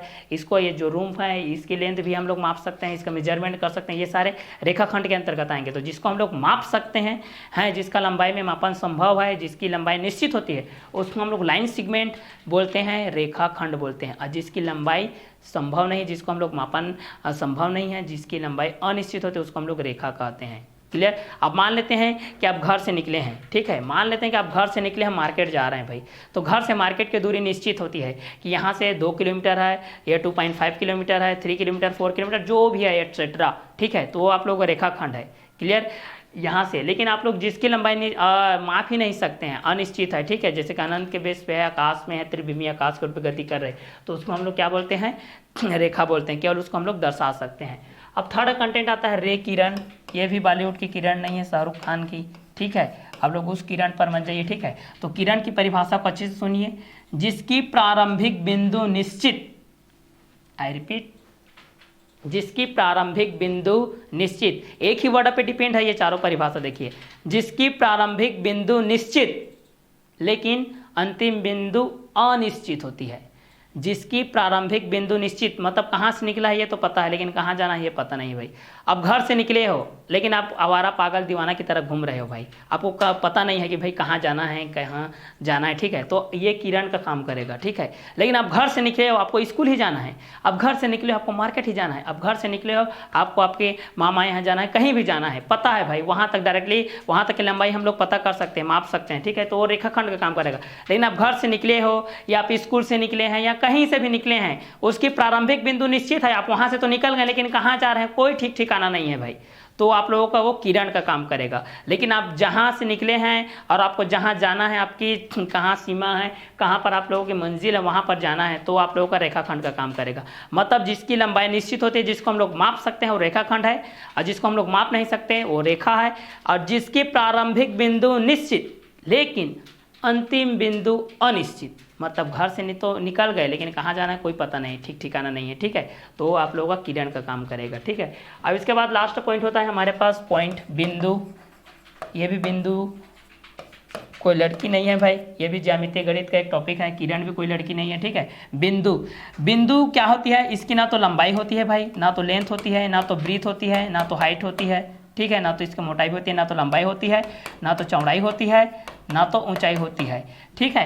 केवल इसको हम एक ज्यामितीय आकृति के रूप में क्या कर सकते हैं, दर्शा सकते हैं। इसको बिंदु पॉइंट के रूप में इस तरीके से हम लोग इसको दर्शा सकते हैं भाई, ठीक है। अब इसको बोलोगे भाई कि सर इसका लंबाई कितना है बताइए, ठीक है, तो इसकी लंबाई नहीं होती। सर इसका चौड़ाई बताइए, सर इसका लंबाई बताइए, सर इसका चौड़ाई बताइए, सर इसका मोटाई बताइए, ठीक है, तो ऐसा नहीं है। केवल बिंदु को हम लोग एक डेस्क के माध्यम से इस तरीके से एक ज्यामितीय आकृति के माध्यम से क्या कर सकते हैं, प्रदर्शित कर सकते हैं, प्रकट कर सकते हैं, दर्शा सकते हैं, अभिव्यक्त कर सकते हैं, जो भी है अपने भाषा में आप लोग इस चीज़ को बोल सकते हैं, ठीक है। तो जिसकी लंबाई निश्चित रेखाखंड, जिसकी लंबाई अनिश्चित रेखा, जिसकी प्रारंभिक बिंदु निश्चित अंतिम बिंदु अनिश्चित, वो आप लोगों का किरण, जिसकी ना तो लंबाई है भाई, ना तो चौड़ाई है भाई, ना तो ऊंचाई है भाई, केवल और केवल एक ज्यामितीय आकृति के रूप में दर्शा सकते हैं, वो आप लोगों को बिंदु के बेस से हो जाएगा, ठीक है। तो ज्यामितीय गणित के रूप में भी गणितीय कथनों की जांच करने के लिए आएगा, तो आप लोगों को ये बेसिक जो 4 कंसेप्ट है आप लोगों का कि रेखा किसको बोलते हैं ये आपके माइंड में आना चाहिए भाई, ठीक है। लाइन सेगमेंट, रेखाखंड क्या है ये भी आपके माइंड में आना चाहिए, रे किरण क्या है ये भी आना चाहिए भाई, पॉइंट क्या है बिंदु ये भी आना चाहिए भाई, ठीक है। अभी किरण कौन है बोलोगे तो भाई किरण एक लड़की है, ऐसा आप लोगों को डेफिनेशन नहीं देना है, क्लियर।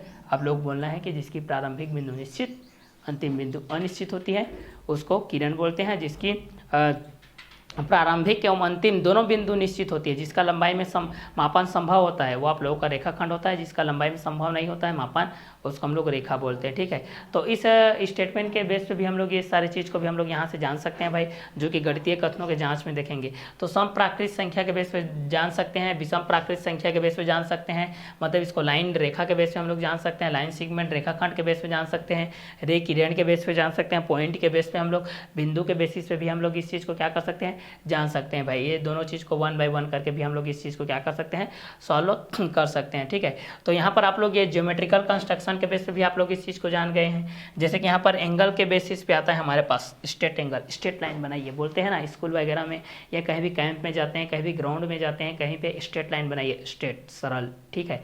तो स्ट्रेट एंगल सरल कोण, तो सरल कोण स्ट्रेट मतलब ये आप लोगों का लाइन सीधी रेखा हो गया, तो स्ट्रेट एंगल तो इस तरीके से स्ट्रेट हो गए। देखिए इस वर्ड को आप लोग बहुत बार यूज किए होंगे, स्ट्रेट एंगल, ठीक है। स्ट्रेट लाइन बनाइए, स्ट्रेट एंगल में आइए, ऐसा बोलते हैं ना, ठीक है। तो सरल कोण यहाँ पर इस चीज़ को बोला जाता है सरल कोण, और सरल कोण होता है आप लोगों का 180 अंश का, मतलब 180 डिग्री का होता है, ठीक है, 180 डिग्री का, ठीक है। तो इस चीज़ को भी याद रखिएगा। स्टेटमेंट यहाँ पर ज्योमेट्रिकल कंस्ट्रक्शन में आएंगे, ठीक है। तो स्ट्रेट एंगल के बेस पे देखते हैं, तो जिस कोण का मान 180 अंश होता है उसको हम लोग सरल कोण बोलते हैं, ना तो 180 अंश से कम ना 180 अंश से ज़्यादा, ठीक है। अब यहाँ पर आप लोग जो त्रिभुज ट्रायंगल पढ़ते हैं उसमें आप लोग 2 साइड से पढ़ते हैं, एक भुजा के आधार पे होता है, कोण के आधार पे होता है। तो कोण के आधार पे जब हम लोग इस चीज़ को पढ़ते हैं भाई, जब किसके आधार पे पढ़ते हैं, कोण के आधार पे पढ़ते हैं, तो कोण के आधार पे पढ़ते हैं तो यहाँ पर हमारे पास एंगल्स आते हैं। पहला जो एंगल्स आता है वो आप लोगों का एक्यूट एंगल आता है। एक्यूट एंगल मतलब इसको बोलते हैं न्यून कोण, इसको क्या कोण बोलते हैं, न्यून कोण बोलते हैं। और दूसरा एंगल आता है आप लोगों का जिसको हम लोग राइट एंगल बोलते हैं, ये होता है आप लोगों का राइट एंगल, जिसको हम लोग समकोण बोलते हैं, ठीक है। राइट एंगल ये पाइथागोरस थ्योरम और ट्रिग्नोमेट्रिक त्रिकोणमिति में ज़्यादातर यूज होता है। और एक होता है एब्ट्यूस एंगल होता है, ठीक है, एब्ट्यूस एंगल होता है जिसको हम लोग क्या बोलते हैं अधिक कोण, जिसको हम लोग क्या बोलते हैं भाई अधिक कोण बोलते हैं, ठीक है। तो एंगल के बेसिस पे भी हम लोग इस चीज़ को यूज करेंगे भाई, ये किस किस कंटेंट के अकॉर्डिंग में आएगा और किसके किसके बेसिस पे आएगा, ठीक है। तो एक्यूट एंगल, न्यून कोण, राइट एंगल, सम कोण, एब्ट्यूस एंगल, अधिक कोण के बेसिस पे हम लोग इस चीज़ को देखेंगे। तो एक्यूट एंगल न्यून कोण के बेसिस पे देखेंगे और राइट एंगल सम कोण के बेसिस पे देखेंगे, एब्ट्यूस एंगल अधिक कोण के बेसिस पे देखेंगे। तो एक्यूट एंगल के बेसिस पे हम लोग इस चीज़ को जान सकते हैं।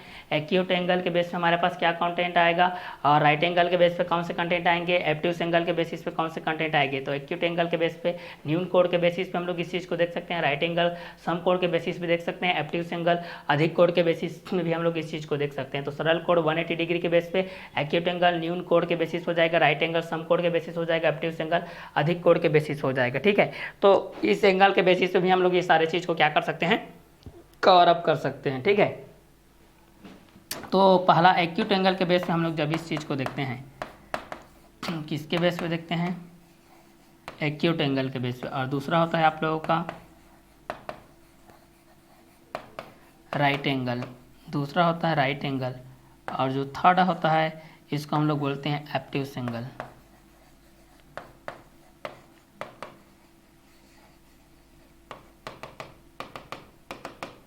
ठीक है, तो पहला एक्यूट एंगल न्यून कोण होता है भाई,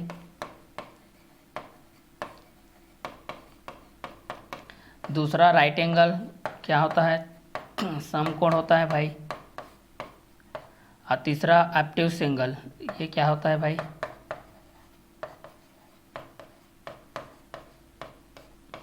अधिक कोण होता है। ठीक है, तो ये आप लोगों का कोण के आधार पे हम लोग जब इसको एंगल के बेसिस पे जब हम लोग इस चीज़ को सॉल्व करते हैं, एंगल के बेसिस पे हम लोग इस चीज़ को देखते हैं, किसके बेसिस पे देखते हैं हम लोग इस चीज़ को, एंगल के बेसिस पे देखते हैं। तो एक्यूट एंगल के बेस पे न्यून कोण आता है, राइट एंगल के बेस पे सम कोण आता है, एब्ट्यूस एंगल के बेस पे अधिक कोण के बेस पे आता है। तो जब हम लोग इसको एक्यूट एंगल के बेस पे देखते हैं, न्यून कोण के बेस पे, तो हमारे पास ये इस कंटेंट के अनुसार से आएगा। और राइट एंगल सम कोण के बेसिस पे देखेंगे, और एक और हम लोग देखेंगे किसके बेसिस पे, एब्ट्यूस एंगल के बेसिस पे। तो एब्ट्यूस एंगल के बेसिस पे हमारे पास कौन से कंटेंट आएंगे, ये सारी चीज़ को भी हम लोग यहाँ से क्या कर सकते हैं, देख सकते हैं भाई। तो एक्यूट एंगल न्यून कोण, राइट एंगल सम कोण, एब्ट्यूस एंगल अधिक कोण के बेस पे हम लोग ये सारी चीज़ को हम लोग इस चीज़ को देख सकते हैं कि ये दोनों किस किस कंटेंट के अकॉर्डिंग में आएंगे और किसके किसके बेसिस पे आएंगे। ये सारे चीज़ को भी हम लोग यहाँ से क्या कर सकते हैं, देख सकते हैं और जान सकते हैं। ठीक है, तो एक्यूट एंगल के बेस पे हम लोग इस चीज़ को देखते हैं, किसके बेसिस में, न्यून कोण के बेसिस पे हम लोग इस चीज़ को देखते हैं भाई। किसके बेसिस पे देखते हैं, न्यून कोण के बेसिस पे देखते हैं। तो न्यून कोण के बेसिस पे हमारे पास कौन से कंटेंट आएंगे और किसके बेसिस पे आएंगे, ये सारे चीज़ को भी हम लोग यहाँ से जान सकते हैं। तो न्यून कोण के बेस पे हम लोग इस चीज़ को देखते हैं, एक्यूट एंगल न्यून कोण के बेस पे। दूसरा होता है हमारे पास राइट एंगल सम कोण के बेस पे।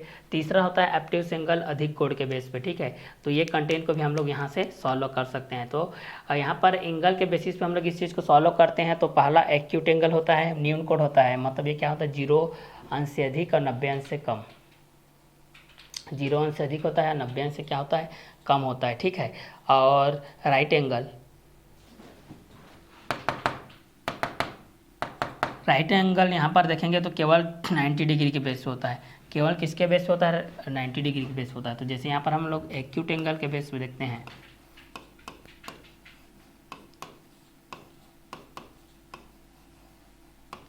एक्यूट एंगल, इसको हम लोग न्यून कोण के बेस पे हम लोग इस चीज़ को देख सकते हैं।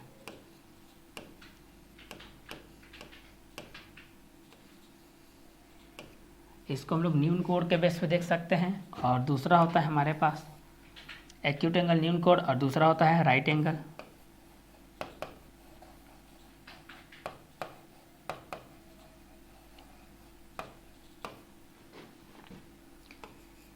जिसको हम लोग बोलते हैं सम कोण। ये हो जाएगा आप लोगों का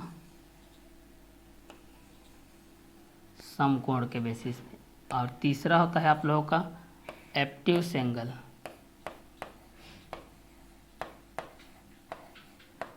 एब्ट्यूस एंगल ये हो जाएगा अधिक कोण के बेसिस पे।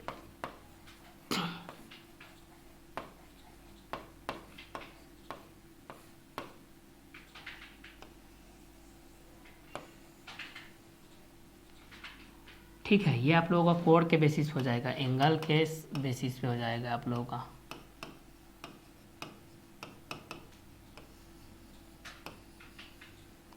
कोण के आधार पे।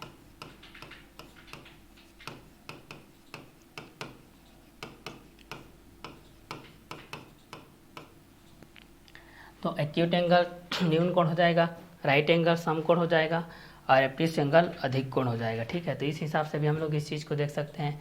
एक्यूट एंगल न्यून कोण के बेसिस पे, राइट एंगल सम कोण के बेसिस पे, एप्टिस एंगल अधिक कोण के बेसिस पे हम लोग इस चीज़ को देख सकते हैं। ठीक है, तो जिस तरीके से आप लोग इक्वेशन को जो देखे हैं और स्टेटमेंट को देखे हैं कि दोनों किस किस तरीके से होता है, किस किस के बेसिस पे होता है। इक्वेशन के बेस पे हम लोग इस चीज़ को देखे थे और स्टेटमेंट के बेस पे हम लोग ये चीज़ को देखे थे। तो ये दोनों किस किस कंटेंट के अकॉर्डिंग हो रहा है और किसके किसके बेसिस पे हो रहा है। तो ये सारे चीज़ को भी हम लोग यहाँ से एंगल के साइड से या एंगल के बेसिस पे भी हम लोग इस चीज़ को क्या कर सकते हैं, सॉल्व आउट कर सकते हैं। तो एंगल के बेसिस पे अगर देखते हैं कोण के आधार पे, तो एक्यूट एंगल के बेस पे होता है न्यून कोण, जिसको बोलते हैं एक्यूट एंगल को क्या बोलते हैं, न्यून कोण। राइट एंगल को क्या बोलते हैं, सम कोण। और एप्टिस एंगल को क्या बोलते हैं, अधिक कोण।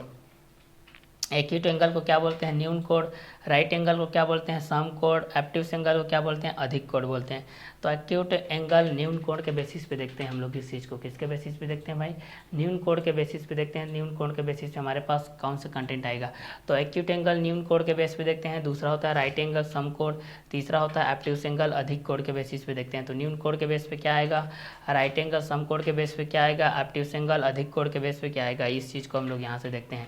तो एक्यूट एंगल के बेस पे हम लोग इस चीज़ को देख लेते हैं, न्यून कोण के बेसिस पे क्या आएगा। और राइट एंगल के बेस पे हम लोग इस चीज़ को देख लेते हैं, सम कोण के बेसिस पे क्या आएगा।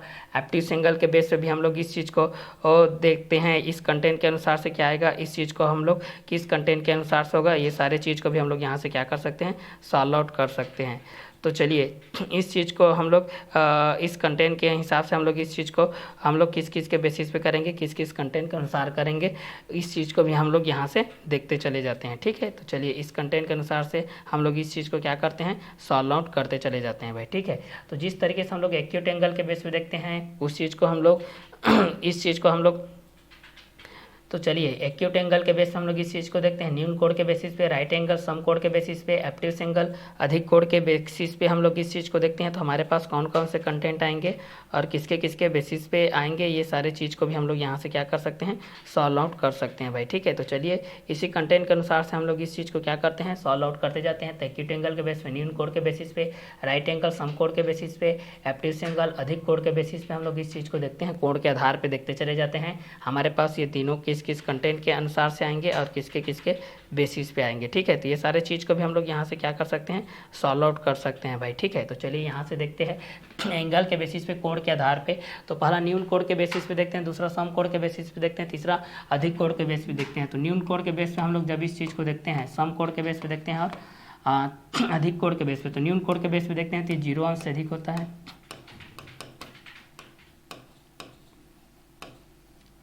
0 अंश से अधिक तथा 90 अंश से कम।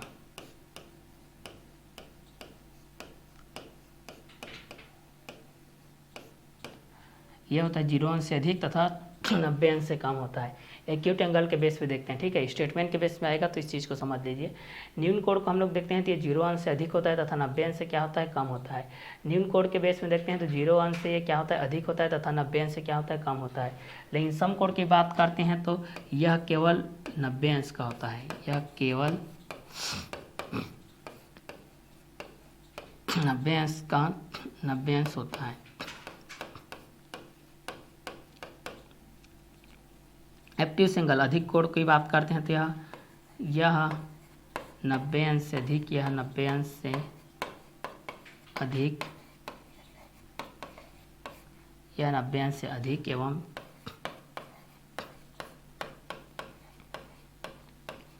180 अंश से कम। ठीक है, तो एंगल के बेसिस पे देखते हैं, कोण के आधार पे। तो न्यून कोण के बेसिस पे देखते हैं तो 0 अंश से अधिक तथा 90 अंश से कम होता है। राइट एंगल समकोण के लिए हम लोग देखते हैं तो यह केवल 90 अंश होता है। एप्टिस एंगल अधिक कोण के बेसिस में देखते हैं तो यह 90 अंश से अधिक या 180 अंश से क्या होता है, कम होता है। तो जब भी हम लोग न्यून कोण के बेस पे देखते हैं, किसके बेस पे देखते हैं भाई, इस चीज़ को हम लोग न्यून कोण के बेसिस पे देखते हैं। तो न्यून कोण के बेसिस पे हम लोग देखेंगे तो 0 अंश से अधिक होता है तथा 90 अंश से यह क्या होता है, कम होता है। एक्यूट एंगल के बेस पे देखते हैं न्यून कोण के बेसिस पे, तो ये 0 अंश से क्या होता है, अधिक होता है तथा 90 अंश से क्या होता है, कम होता है। राइट एंगल के बेस पे देखते हैं समकोण के बेस पे, तो यह केवल 90 अंश का होता है। एप्टिस एंगल के बेस पे देखते हैं अधिक कोण के बेस पे देखते हैं तो यह 90 अंश से क्या होता है, अधिक एवं 180 अंश से क्या होता है, कम होता है। तो कोण के आधार पर हम लोग इस चीज़ को देखते हैं। एक्यूट एंगल न्यून कोण के बेसिस में 0 अंश से अधिक तथा 90 अंश से कम। राइट एंगल के बेसिस पे देखते हैं सम कोण के बेसिस में, तो यह केवल 90 अंश होता है। एब्ट्यूस एंगल अधिक कोण के बेसिस में देखते हैं तो यह 90 अंश से अधिक एवं 180 अंश से क्या होता है, कम होता है। तो एक्यूट एंगल के बेस पे हम लोग इस चीज़ को देखेंगे न्यून कोण के बेसिस पे। हम लोग किसके बेसिस पे देखेंगे, न्यून कोण के बेसिस पे देखेंगे तो 0 अंश से अधिक तथा 90 अंश से कम। राइट एंगल सम कोण के बेस पे देखेंगे तो यह केवल 90 अंश होता है। एब्ट्यूस एंगल के बेस पे देखेंगे अधिक कोण के बेस पे तो यह 90 अंश से अधिक एवं 180 अंश से कम हो जाएगा। तो जब भी स्टेटमेंट के बेस पे आएगा आप लोगों का एक्यूट एंगल के बेस पे रहेगा या राइट एंगल के बेस पे रहेगा या फिर किसके बेस पे रहेगा, एब्ट्यूस एंगल के बेस पे रहेगा। तो ये सारे चीज़ को भी आप लोग यहाँ से कवर अप कर सकते हैं, ठीक है। स्ट्रेट एंगल के बेस पे हमारे पास जो आता है सरल कोण के माध्यम से जो होता है 180 अंश के बेस पे। एक्यूट एंगल के बेस पे हम लोगों का 0 से एबव होता है, 90 से लेस होता है। 0 से एबव होता है और 90 से क्या होता है, लेस होता है। और केवल राइट एंगल रहता है तो हमारे पास ओनली 90 डिग्री के बेस पे होता है। और अगर एब्ट्यूस एंगल होता है तो 90 डिग्री से एबव होता है और 180 डिग्री से लेस होता है। मतलब 90 अंश से अधिक होता है, 180 अंश से क्या होता है, कम होता है, ठीक है। और न्यून कोण के बेस पे देखते हैं तो 0 अंश से अधिक होता है तथा 90 अंश से कम होता है। राइट एंगल सम कोण के बेस पे देखते हैं तो यह केवल 90 अंश होता है। एब्ट्यूस एंगल अधिक कोण के बेस पे देखते हैं तो यह 90 अंश से अधिक या 180 अंश से क्या होता है, कम होता है भाई, ठीक है। तो इस कंटेंट के हिसाब से भी आप लोग इस चीज़ को क्या कर सकते हैं, जान सकते हैं कि ये एंगल के बेसिस पे क्या क्या कंटेंट के अनुसार होगा, किसके किसके बेसिस पे हो जाएगा। तो एक्यूट एंगल के बेस पे आप लोग इस चीज़ को जान सकते हैं न्यून कोण के बेसिस में कि 0 अंश से अधिक होता है तथा 90 अंश से कम होता है। राइट एंगल सम कोण के बेस पे यह केवल 90 अंश होता है। एब्ट्यूस एंगल अधिक कोण के बेस पे देखते हैं तो यह 90 अंश से अधिक एवं 180 अंश से क्या होती है, कम होती है। तो एंगल के बेस पे भी आप लोग इस चीज़ को जान सकते हैं। जैसे कि आप लोग एंगल के बेस पे यहाँ पर स्ट्रेट एंगल के माध्यम से जानेंगे, स्ट्रेट एंगल सरल कोण।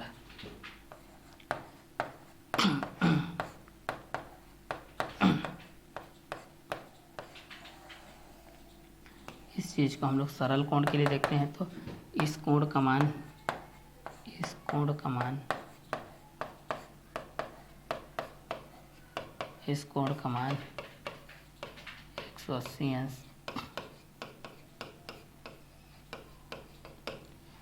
अंश होता है, ठीक है। तो एक्यूट एंगल न्यून कोण के बेस पे देखते हैं 0 अंश से अधिक होता है तथा 90 अंश से क्या होता है, कम होता है। और सम कोण की बात करते हैं तो यह केवल 90 अंश होता है। और अधिक कोण की बात करते हैं तो यह 90 अंश से अधिक एवं 180 अंश से कम होता है। स्ट्रेट एंगल सरल कोण की बात करते हैं तो इस कोण का मान 180 अंश होता है, ठीक है। तो न्यून कोण के बेसिस पे देखते हैं भाई 0 अंश से अधिक होता है तथा 90 अंश से क्या होता है, कम होता है। राइट एंगल सम कोण की बात करते हैं तो यह केवल 90 अंश होता है। एब्ट्यूस एंगल अधिक कोण की बात करते हैं तो यह 90 अंश से अधिक एवं 180 अंश से कम होता है। स्ट्रेट एंगल सरल कोण की बात करते हैं तो इस कोण का मान 180 अंश होता है। तो एक्यूट एंगल न्यून कोण के बेस पे देखते हैं तो 0 अंश से अधिक तथा 90 अंश से कम होता है। राइट एंगल सम कोण की बात करते हैं तो यह केवल 90 अंश होता है। एब्ट्यूस एंगल अधिक कोण की बात करते हैं तो यह 90 अंश से अधिक एवं 180 अंश से कम होता है। स्ट्रेट एंगल सरल कोण की बात करते हैं तो इस कोण का मान 180 अंश के बेस पे होता है, ठीक है। तो इस कंटेंट के हिसाब से भी आप लोग इस चीज़ को देख सकते हैं भाई कि ये आप लोगों का एक्यूट एंगल के बेस पे किस तरीके से होता है, राइट एंगल के बेस पे किस तरीके से होता है, और एब्ट्यूस एंगल के बेस पे किस तरीके से होता है, स्ट्रेट एंगल के बेस पे किस तरीके से होता है, ठीक है। तो जब भी एंगल के साइड से आएगा तो एंगल के साइड से आप लोग ये सारी चीज़ को बता सकते हैं न्यून कोण के बेसिस पे, सम कोण के बेसिस पे, अधिक कोण के बेसिस पे और सरल कोण के बेसिस पे, ठीक है। तो यहाँ पर 0 अंश से अधिक तथा 90 अंश से कम आप लोगों का क्या होता है, न्यून कोण होता है। और केवल 90 अंश किसका होता है, सम कोण का होता है। और 90 अंश से अधिक एवं 180 अंश से कम अधिक कोण का होता है। और सरल कोण के लिए क्या होता है, इस कोण का मान 180 अंश का होता है। तो एंगल के बेसिस पे जब हम लोग इस चीज़ को देखते हैं कोण के आधार पे, तो आप लोगों का कोण के आधार पे आप लोगों का 3 प्रकार का होता है। आप लोगों का एक होता है, आप लोगों का पहला न्यून कोण होता है, दूसरा सम कोण, तीसरा अधिक कोण होता है। स्ट्रेट एंगल को यहाँ पर मैं अटैचमेंट के बेस पे यहाँ पर जोड़ दिया हूँ, ठीक है। और जब भुजा के साइड के आधार पे हम लोग इस चीज़ को देखते हैं, जब किसके आधार पे देखते हैं, भुजा के आधार पे देखते हैं,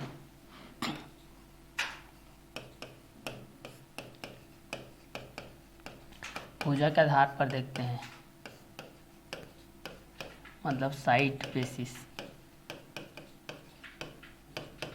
साइड बेसिस देखते हैं। तो यहाँ पर पहला होता है समबाहु,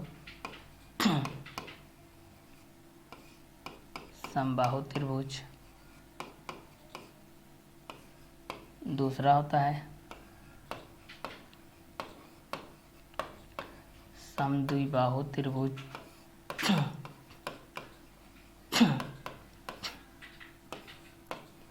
तीसरा होता है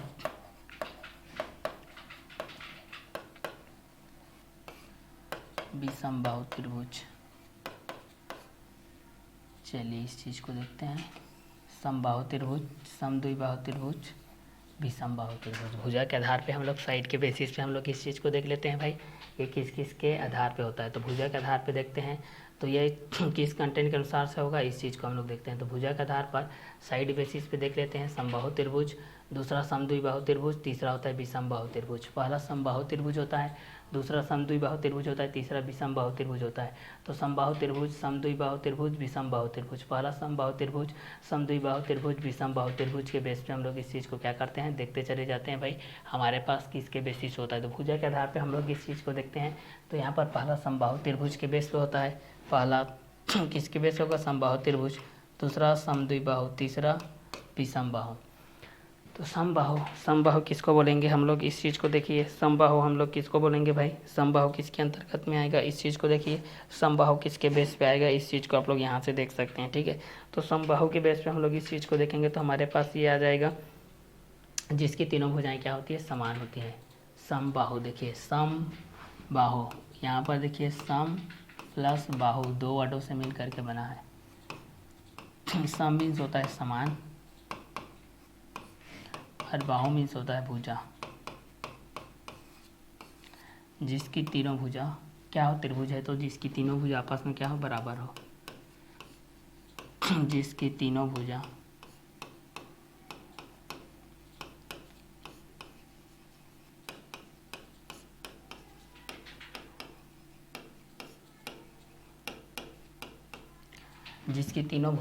बराबर हो, जिसकी तीनों भुजा बराबर हो, समबाहु त्रिभुज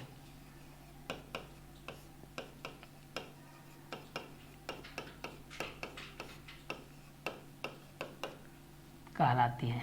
जिसको तीनों भुजा बराबर हो क्या कहलाती है, समबाहु त्रिभुज कहलाती है, ठीक है। तो जिसकी तीनों भुजा क्या होती है, बराबर होती है, क्या कहलाती है भाई, समबाहु त्रिभुज कहलाती है। जिसके तीनों भुजा बराबर हो क्या कहलाती है, समबाहु त्रिभुज कहलाती है, ठीक है। तो समबाहु त्रिभुज के बेस में देखते हैं, सम मीन्स समान होता है, बाहु मीन्स भुजा होता है, तो जिसकी तीनों भुजा बराबर हो समबाहु त्रिभुज कहलाती है। क्या त्रिभुज कहलाती है, समबाहु त्रिभुज कहलाती है, ठीक है। तो सम मीन्स समान होता है, बाहु मीन्स भुजा होता है, तो जिसकी तीनों भुजा बराबर हो समबाहु त्रिभुज कहलाती है, ठीक है। तो भुजा के आधार पे साइड बेसिस पे हम लोग इस चीज़ को देखते हैं। तो हमारे पास तीन के बेसिस पे आता है, समबाहु त्रिभुज आता है, दूसरा आता है समद्विबाहु त्रिभुज आता है, तीसरा आता है विषमबाहु त्रिभुज। तो पहला समबाहु त्रिभुज के बेस पे देखते हैं, दूसरा हम लोग समद्विबाहु त्रिभुज के बेस पे, और तीसरा हम लोग विषमबाहु त्रिभुज के बेस पे हम लोग इस चीज़ को देखते हैं भाई, ठीक है। तो समबाहु त्रिभुज के बेस पे हम लोग इस चीज़ को देखते हैं। समबाहु त्रिभुज के बेस पे हमारे पास क्या क्या आएगा और किसके बेसिस पे आएगा, इस चीज़ को हम लोग यहाँ से देखते चले जाते हैं। तो समबाहु त्रिभुज के बेस पे हम लोग इस चीज़ को देखते हैं। सम मीन्स समान होता है, बाहु मीन्स भुजा होता है, जिसकी तीनों भुजा बराबर हो समबाहु त्रिभुज कहलाती है। जिसके तीनों भुजा बराबर हो क्या कहलाती है, समबाहु त्रिभुज कहलाती है। तो समबाहु त्रिभुज के बेस पे हम लोग इस चीज़ को देखते हैं। सम मीन्स समान, बाहु मीन्स भुजा, त्रिभुज मीन्स तीन भुजा, तो जिसकी तीनों भुजा आपस में क्या हो, बराबर हो। जिसके तीनों भुजा आपस में क्या हो भाई, बराबर हो। जिसकी तीनों भुजा आपस में क्या हो भाई, बराबर हो। जिसकी तीनों भुजा आपस में क्या हो, बराबर हो।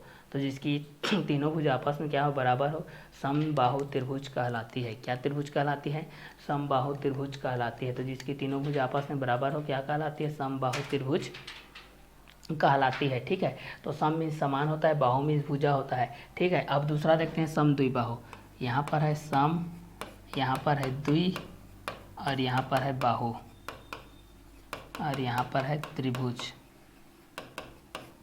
तो सम मीन्स समान, द्वि मीन्स दो, और बाहु मीन्स होता है भुजा। त्रिभुज मीन्स जिसकी तीन भुजा ना, तीन भुजा, ठीक है। अब देखिए दूसरा है समद्विबाहु त्रिभुज। दूसरा क्या है भाई, समद्विबाहु त्रिभुज है। दूसरा क्या है, समद्विबाहु त्रिभुज है। दूसरा क्या है आप लोगों का, समद्विबाहु त्रिभुज है, ठीक है। तो समद्विबाहु त्रिभुज के बेस पे हम लोग इस चीज़ को देखते हैं। सम मीन्स समान, द्वि मीन्स दो, बाहु मीन्स भुजा, त्रिभुज मीन्स तीन भुजा।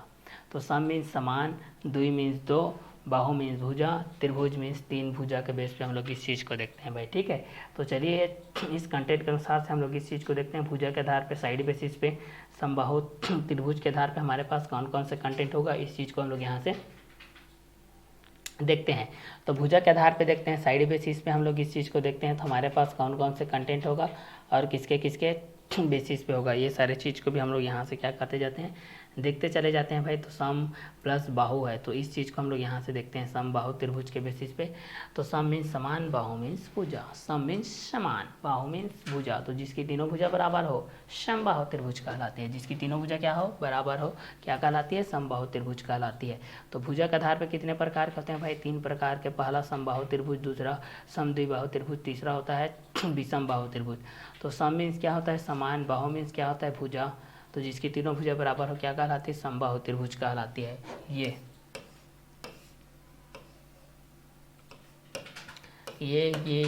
ठीक है, मतलब ये ए है, ये बी है, ये सी है। मतलब यहाँ पर हम लोग कर सकते हैं A B equal to B C equal to A C, ये तीनों हो जाएगा। ठीक है, तो यहाँ पर देखिए समबाहु त्रिभुज के बेस पे हम लोग इस चीज़ को देखते हैं। तो हमारे पास ये कंटेंट आ रहा है, देखिए ए बी बी सी ए सी के रूप में आ रहा है। मतलब तीनों भुज आपस में क्या है भाई, बराबर है।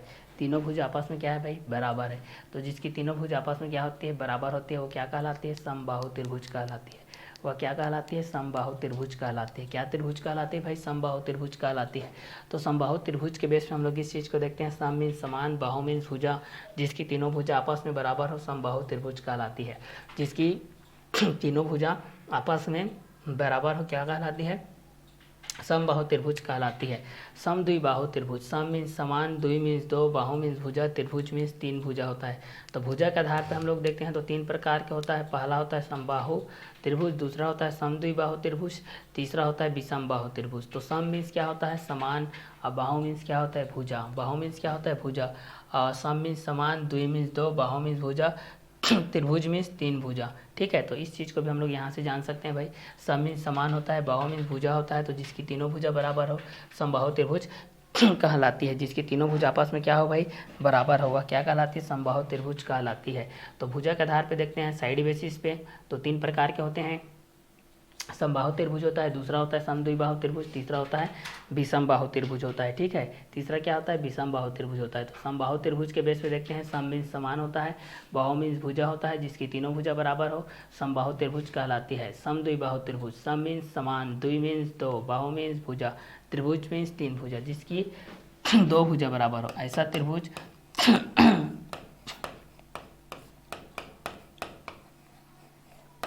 ऐसा त्रिभुज जिसकी 2 भुजा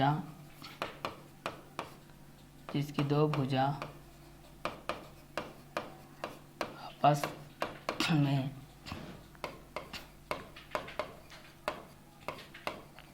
बराबर हो सम द्विबाहु त्रिभुज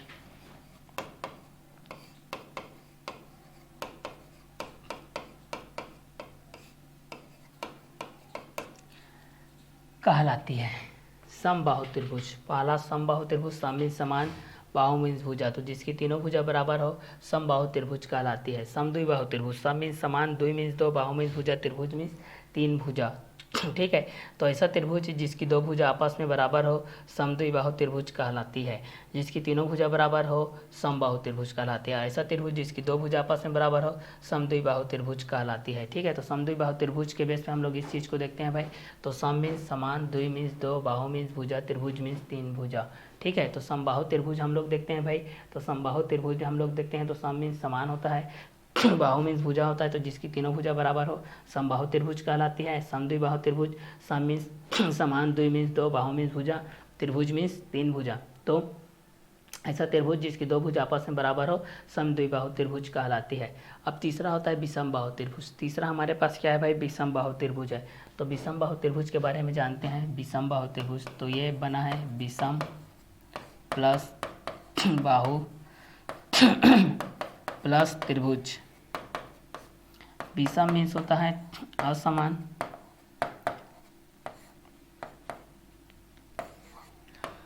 बाहु मीन्स होता है भुजा, और त्रिभुज मीन्स होता है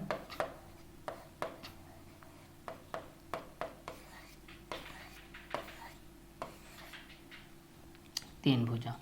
तो विषम बाहु त्रिभुज के बेसिस पे हम लोग इस चीज़ को देखते हैं।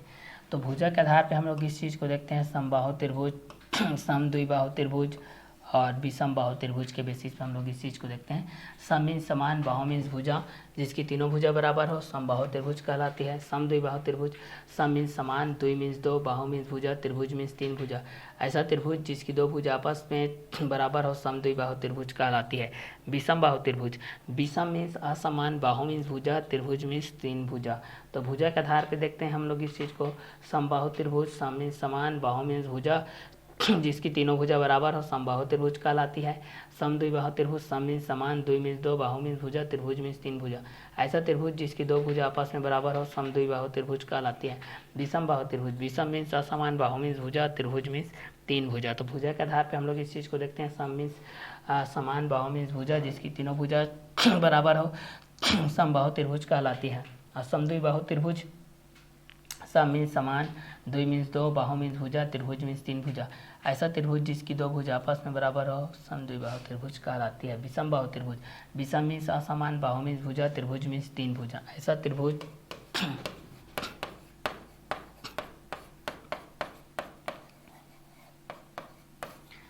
त्रिभुज जिसकी तीनों भुजा, ऐसा त्रिभुज जिसकी तीनों भुजा असमान,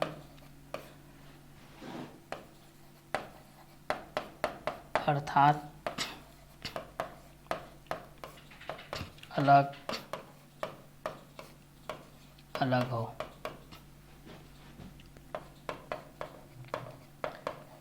विषम बाहु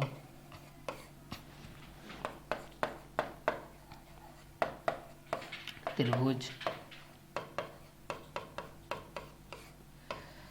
कहलाती है। क्लियर। तो जिसकी तीनों भुजा बराबर हो समबाहु त्रिभुज कहलाती है। जिसकी तीनों भुजा क्या हो, बराबर हो, समबाहु त्रिभुज कहलाती है। समद्विबाहु त्रिभुज, सम मीन्स समान, द्वि मीन्स दो, बाहु मीन्स भुजा, त्रिभुज मीन्स तीन भुजा। तो ऐसा त्रिभुज जिसकी दो भुजा आपस में बराबर हो समद्विबाहु त्रिभुज कहलाती है। विषम बाहु त्रिभुज, विषम मीन्स असमान होता है, बाहु मीन्स भुजा होता है, त्रिभुज मीन्स तीन भुजा होता है। ऐसा त्रिभुज जिसकी तीनों भुजा असमान अर्थात अलग अलग हो विषम बाहु त्रिभुज कहलाती है। तो भुजा के आधार पे हम लोग देखते हैं तो समबाहु त्रिभुज आता है, दूसरा समद्विबाहु त्रिभुज होता है, तीसरा विषम बाहु त्रिभुज होता है। तो समबाहु त्रिभुज के बेस पे देखते हैं तो सम मीन्स समान होता है, बाहु मीन्स भुजा होता है, जिसकी तीनों भुजा बराबर हो समबाहु त्रिभुज कहलाती है। समद्विबाहु त्रिभुज, सम मीन्स समान, द्वि मीन्स दो, बाहु मीन्स भुजा, त्रिभुज मीन्स तीन भुजा। ऐसा त्रिभुज जिसकी दो भुजा आपस में बराबर हो समद्विबाहु त्रिभुज कहलाती है। समद्विबाहु त्रिभुज के बेस पे जब हम लोग इस चीज़ को देखते हैं तो विषम बाहु त्रिभुज के बेसिस पे भी हमारे पास ये कंटेंट आता है भाई। इस कंटेंट के अकॉर्डिंग हमारे पास ये जो है ये किस किस कंटेंट के अकॉर्डिंग में आता है, ये सारे चीज़ को भी हम लोग यहाँ से क्या कर सकते हैं, कवर अप कर सकते हैं। तो भुजा के आधार पे देखते हैं तो भुजा के आधार पे हमारे पास होता है समबाहु त्रिभुज, समद्विबाहु त्रिभुज और विषम बाहु त्रिभुज। ठीक है, हमारे पास ये कंटेंट होते जा रहा है। ठीक है, तो इस कंटेंट के अकॉर्डिंग में भी हम लोग इस चीज़ को क्या कर सकते हैं, सॉल्व आउट कर सकते हैं भाई कि ये दोनों किस किस कंटेंट के अकॉर्डिंग में रहेंगे और किसके किसके बेसिस में रहेंगे। ये सारे चीज़ को भी हम लोग यहाँ से क्या कर सकते हैं, सॉल्व आउट कर सकते हैं। तो समबाहु त्रिभुज के बेसिस पे हम लोग इस चीज़ को देख सकते हैं।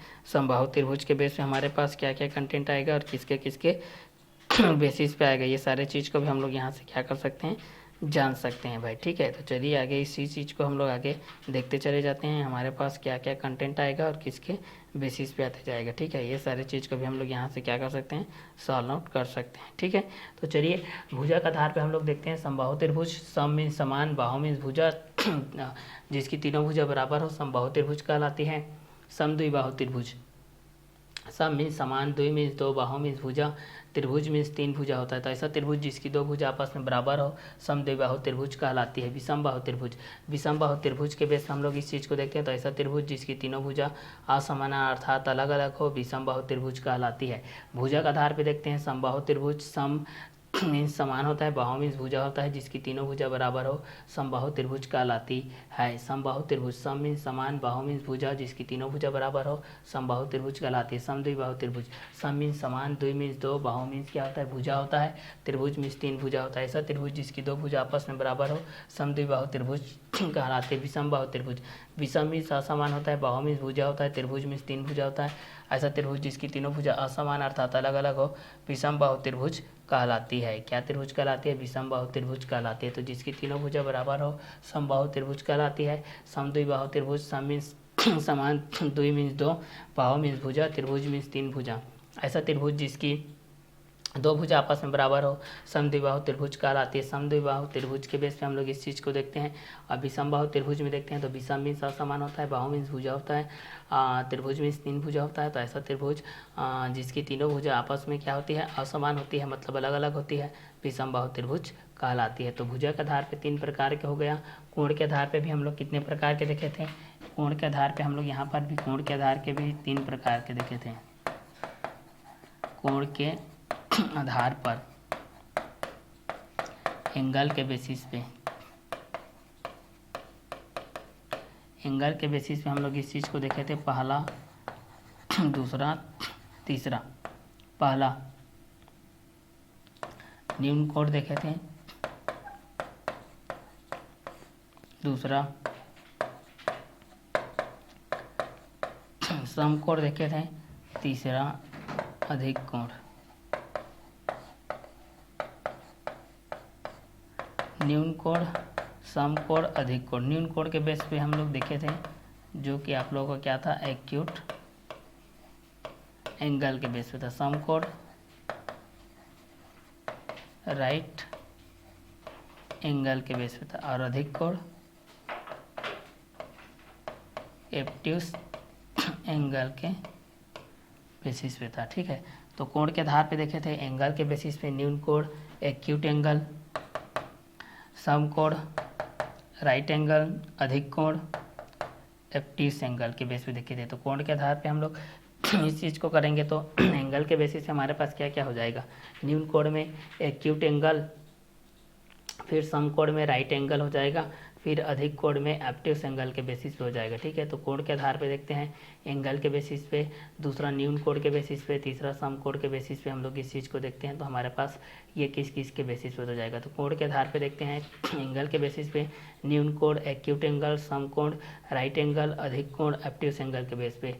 और भुजा के आधार पे हम लोग इस चीज़ को देखे थे समबाहु त्रिभुज, समद्विबाहु त्रिभुज, विषमबाहु त्रिभुज के बेस पे देखे थे। ठीक है, तो भुजा के आधार पे साइड बेसिस पे हम लोग समबाहु त्रिभुज, सम मीन्स समान, बाहु मीन्स भुजा, जिसकी तीनों भुजा बराबर हो समबाहु त्रिभुज कहलाती है। समद्विबाहु त्रिभुज, सम मीन्स समान, द्वि मीन्स दो, बाहु मीन्स भुजा, त्रिभुज मीन्स तीन भुजा।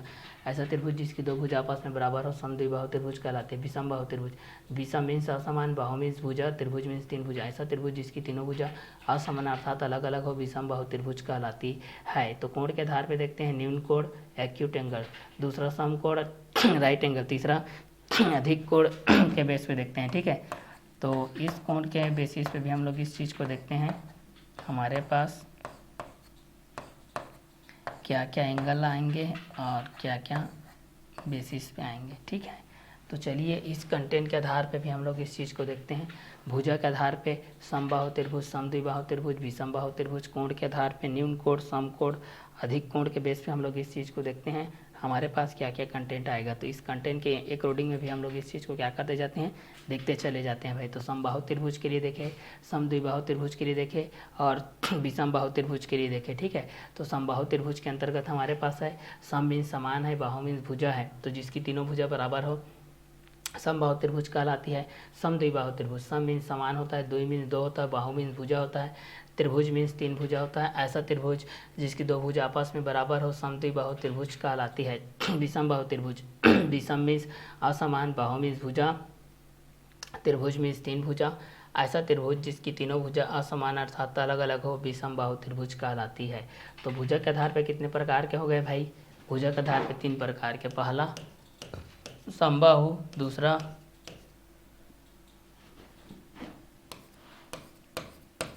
समद्विबाहु, तीसरा विषमबाहु। तो पहला समबाहु के बेस पे देख रहे हैं, पहला समबाहु त्रिभुज, दूसरा समद्विबाहु त्रिभुज, तीसरा विषमबाहु त्रिभुज। तो पहला समबाहु त्रिभुज के बेस पे देख रहे हैं, तो सम मीन्स समान होता है, बाहु मीन्स क्या होता है, भुजा होता है।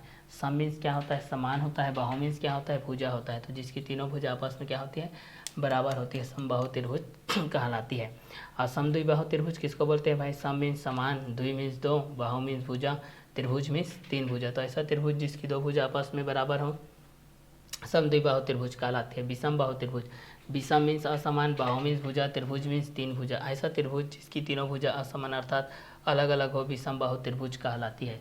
तो भुजा के आधार पे कितने प्रकार के हो गए भाई? 3 प्रकार के, समबाहु त्रिभुज, समद्विबाहु त्रिभुज और विषमबाहु त्रिभुज हो गया। ठीक है, अब इस कंटेंट को हम लोग यहाँ से देखते हैं तो हमारे पास क्या क्या कंटेंट आता है। कोण के आधार पे देखते हैं तो कोण के आधार पे हमारे पास न्यून कोण आता है, फिर सम कोण आता है, फिर क्या आता है? अधिक कोण आता है। ठीक है, तो कोण के आधार पे देखते हैं तो न्यून कोण आता है, दूसरा सम कोण आता है, तीसरा अधिक कोण आता है भाई। ठीक है, तो समबाहु त्रिभुज, सम मीन्स समान, बाहु मीन्स भुजा, और समद्विबाहु त्रिभुज, सम मीन्स समान, द्वि मीन्स दो, बाहु मीन्स भुजा, त्रिभुज मीन्स तीन भुजा।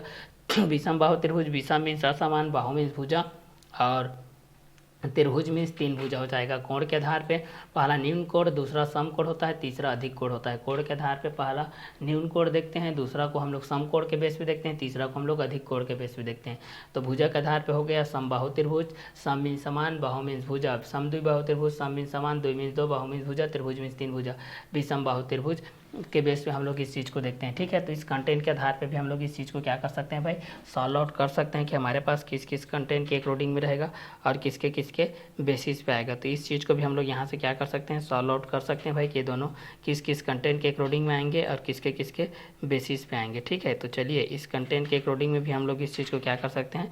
सॉल्व आउट कर सकते हैं भाई कि दोनों किसके बेसिस पे आएगा और किस किस कंटेंट के अकॉर्डिंग में आते जाएगा। तो भुजा के आधार पे समबाहु त्रिभुज होता है। क्या त्रिभुज होता है भाई? समबाहु त्रिभुज होता है। ठीक है, और एक होता है समद्विबाहु त्रिभुज होता है और तीसरा होता है विषमबाहु त्रिभुज। तो भुजा के आधार पे देखते हैं समबाहु त्रिभुज और दूसरा समद्विबाहु त्रिभुज, तीसरा होता है विषमबाहु त्रिभुज। ठीक है, तो विषमबाहु त्रिभुज के बेस पे भी हम लोग इस चीज़ को क्या करते हैं? देखते हैं। तो इस कंटेंट के अनुसार से भी हम लोग इस चीज़ को क्या कर सकते हैं? सॉल्व आउट कर सकते हैं भाई कि दोनों किस किस कंटेंट के अकॉर्डिंग में रहेगा और किसके किसके बेसिस पे रहेगा। तो इस चीज़ को भी हम लोग यहाँ से क्या कर सकते हैं? सॉल्व आउट कर सकते हैं। ठीक है, तो चलिए इस क्वेश्चन के बेस पे भी हम लोग इस चीज़ को सॉल्व करते हैं, हमारे पास क्या क्या कंटेंट आ रहा है और किसके किसके बेसिस पे आ रहा है। ठीक है, तो चलिए इस क्वेश्चन को भी हम लोग यहाँ से क्या करते हैं? सॉल्व करते चले जाते हैं। तो भुजा के आधार पे हमारे पास क्या आ रहा है भाई?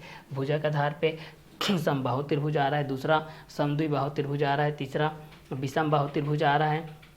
और कोण के आधार पे एक्यूट एंगल के बेस पे, कोण के आधार पे एंगल बेसिस पे पहला न्यून कोण आ रहा है, दूसरा क्या आ रहा है? सम कोण आ रहा है, तीसरा क्या आ रहा है? अधिक कोण आ रहा है। तो भुजा के आधार पे हम लोग समबाहु त्रिभुज पढ़ लिए और दूसरा क्या पढ़ लिए? समद्विबाहु त्रिभुज पढ़ लिए, तीसरा क्या पढ़ लिए?